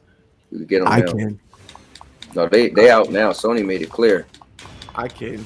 They've been out. They've been out at my store for in Delaware, because that's where I be going. That's what you told me to do, and you was gonna give me a ride. Yeah, bro. This is what I do. I go to Delaware for big purchases. I brought my son's computer in Delaware. No sales tax. I take that 35-minute trip every time. No problemo. Because we talk about what 8% Mm-hmm. What? 8% on $1,000? That's a game right there, or a controller. That's true. Yeah, that's true. You know what I mean? My son is rocking a 3050. He rocking a 32-inch curved monitor. What the? You know what I mean? All the bells and whistles. That's He cool, got man. the And mic. you He said got he's 8, right? yeah, he be 9 next year. Yo, Cowboy, can you believe my daughter turned 1 next year? I mean, next month. Bro, that how fast did that go, yo? I feel like we was just talking about you just, having a kid. You know what I mean? Yeah, she turned 1 next month, bro. Well, congratulations again, man. Man, thank you, man. She's still beautiful, still a pain, but it's my Yeah. first daughter, so it's a lot different. I tell you that. It's a lot different. Yeah, man. Like certain stuff with my son, I just be like, I don't know, you good. With my Yeah, daughter, yeah. I'd be like, nah, she coming with me. Yeah, she gotta get this. She gotta get this. But my son can go get all the tech stuff. You know, he's one of us. Yo, he got the mic, Cowboy. He got the mic. That's cool. Now, no, listen, you was like, yeah, you just won't let him stream yet. Nah, That's- I won't let that's him smart. stream yet. It's not smart on my part to let him Yeah. stream. Not yet. It's too vulnerable. And he might also get a certain complex, you know what I'm saying, at a young age. It's like, you know what it is when you streaming, like you kind of, if you already have that side of you in you, you turn it, right, and tweak it. But I think when you're young, it might turn you into something you aren't. You know what I mean? Like you Right. you want to be competitive, you want to make a name for yourself, you want to, you see what other people are doing. I feel like it's a lot of pressure on a young kid, unless that's what he really want to do. You know what I mean? So it's kind of He's like, super ambitious. It's just that mhm, you can tell with signs is like you ain't really ready. right, because it's a Yeah. lot. Like when you pull that trigger, it's a lot. Invested into doing what we do. Yeah, I try to tell I know. him like, just because you got the setup, I want you to have the setup. So when I do pull the trigger, we ain't got to go all out at once. You know what I mean? Yeah. But eventually, I'm going to let him run his own. Well, not run, but run his own. His own get up on his channel. I'll run the channel, but I'll let him stream and stuff like that. I was thinking about just letting him start off on Twitch because Twitch is super hard to get an audience. You know what I mean? Sometimes you might be Oh streaming, yeah. you might be streaming to the ether. Yeah. He might be streaming to the ether for a couple months. Dude. Yeah. I keep telling people I know all about it. I streamed on Twitch for 2 years before I start streaming on YouTube. People don't realize there's a channel called All Purpose Champion Crew. Over there is me and 2 dudes, and it was lonely, but it was fun. Yeah, hard time. The hard time is usually the best time to getting started. You know what I mean? But Cowboy, man, I'm gonna hit the bricks, man. You got me. I'm Definitely, about bro. to play some 10-2-3 and Ooh. see what's up with my daughter and my wife because they went out today, and I want to see what they. I'm gonna be nosy. All right, man. Well, look, thanks for popping in. Just so people know, full transparency, because I know my boy Rudiz was the one that was like, hold on, let me go see what this dude talking about, and he came back over. Yeah, but it's cool that people, like I said, I'm a hype man, you're a hype man, and we are cool. So just so people know. Oh yeah, that's my big bro right there, man. Yeah, man. Like we mad cool. But next week, bro, we gonna link up so we can do this. Yeah. So I can get back in this thing full force, man. I'm with it. I'm with it. All right, man. Be safe. Take care of the fam. All right. Peace. Guys, give it up for Cloud Data Media, aka Ralph Angel, aka Data Presents, is in the building, and now he's gone. Guys, that is it for me. Thank you guys for popping in late. But I am going to end this thing. This was pretty cool. Streamed longer than I thought I was, but it was cool that Josh came in and he came in, and I got to talk about going to see Avatar: Way of the Water in 4DX. I'll have a review out tomorrow for 4DX Theater. And but with that being said, Ron, I know this ain't Elden Ring, but yeah, I'm gonna take it down, guys. But I will talk to you guys tomorrow. With that being said, there's only one last thing to say, and that's simply, and now your mama knows. Break it down. And now your mama knows. Bruce, unleash the baby god dragon!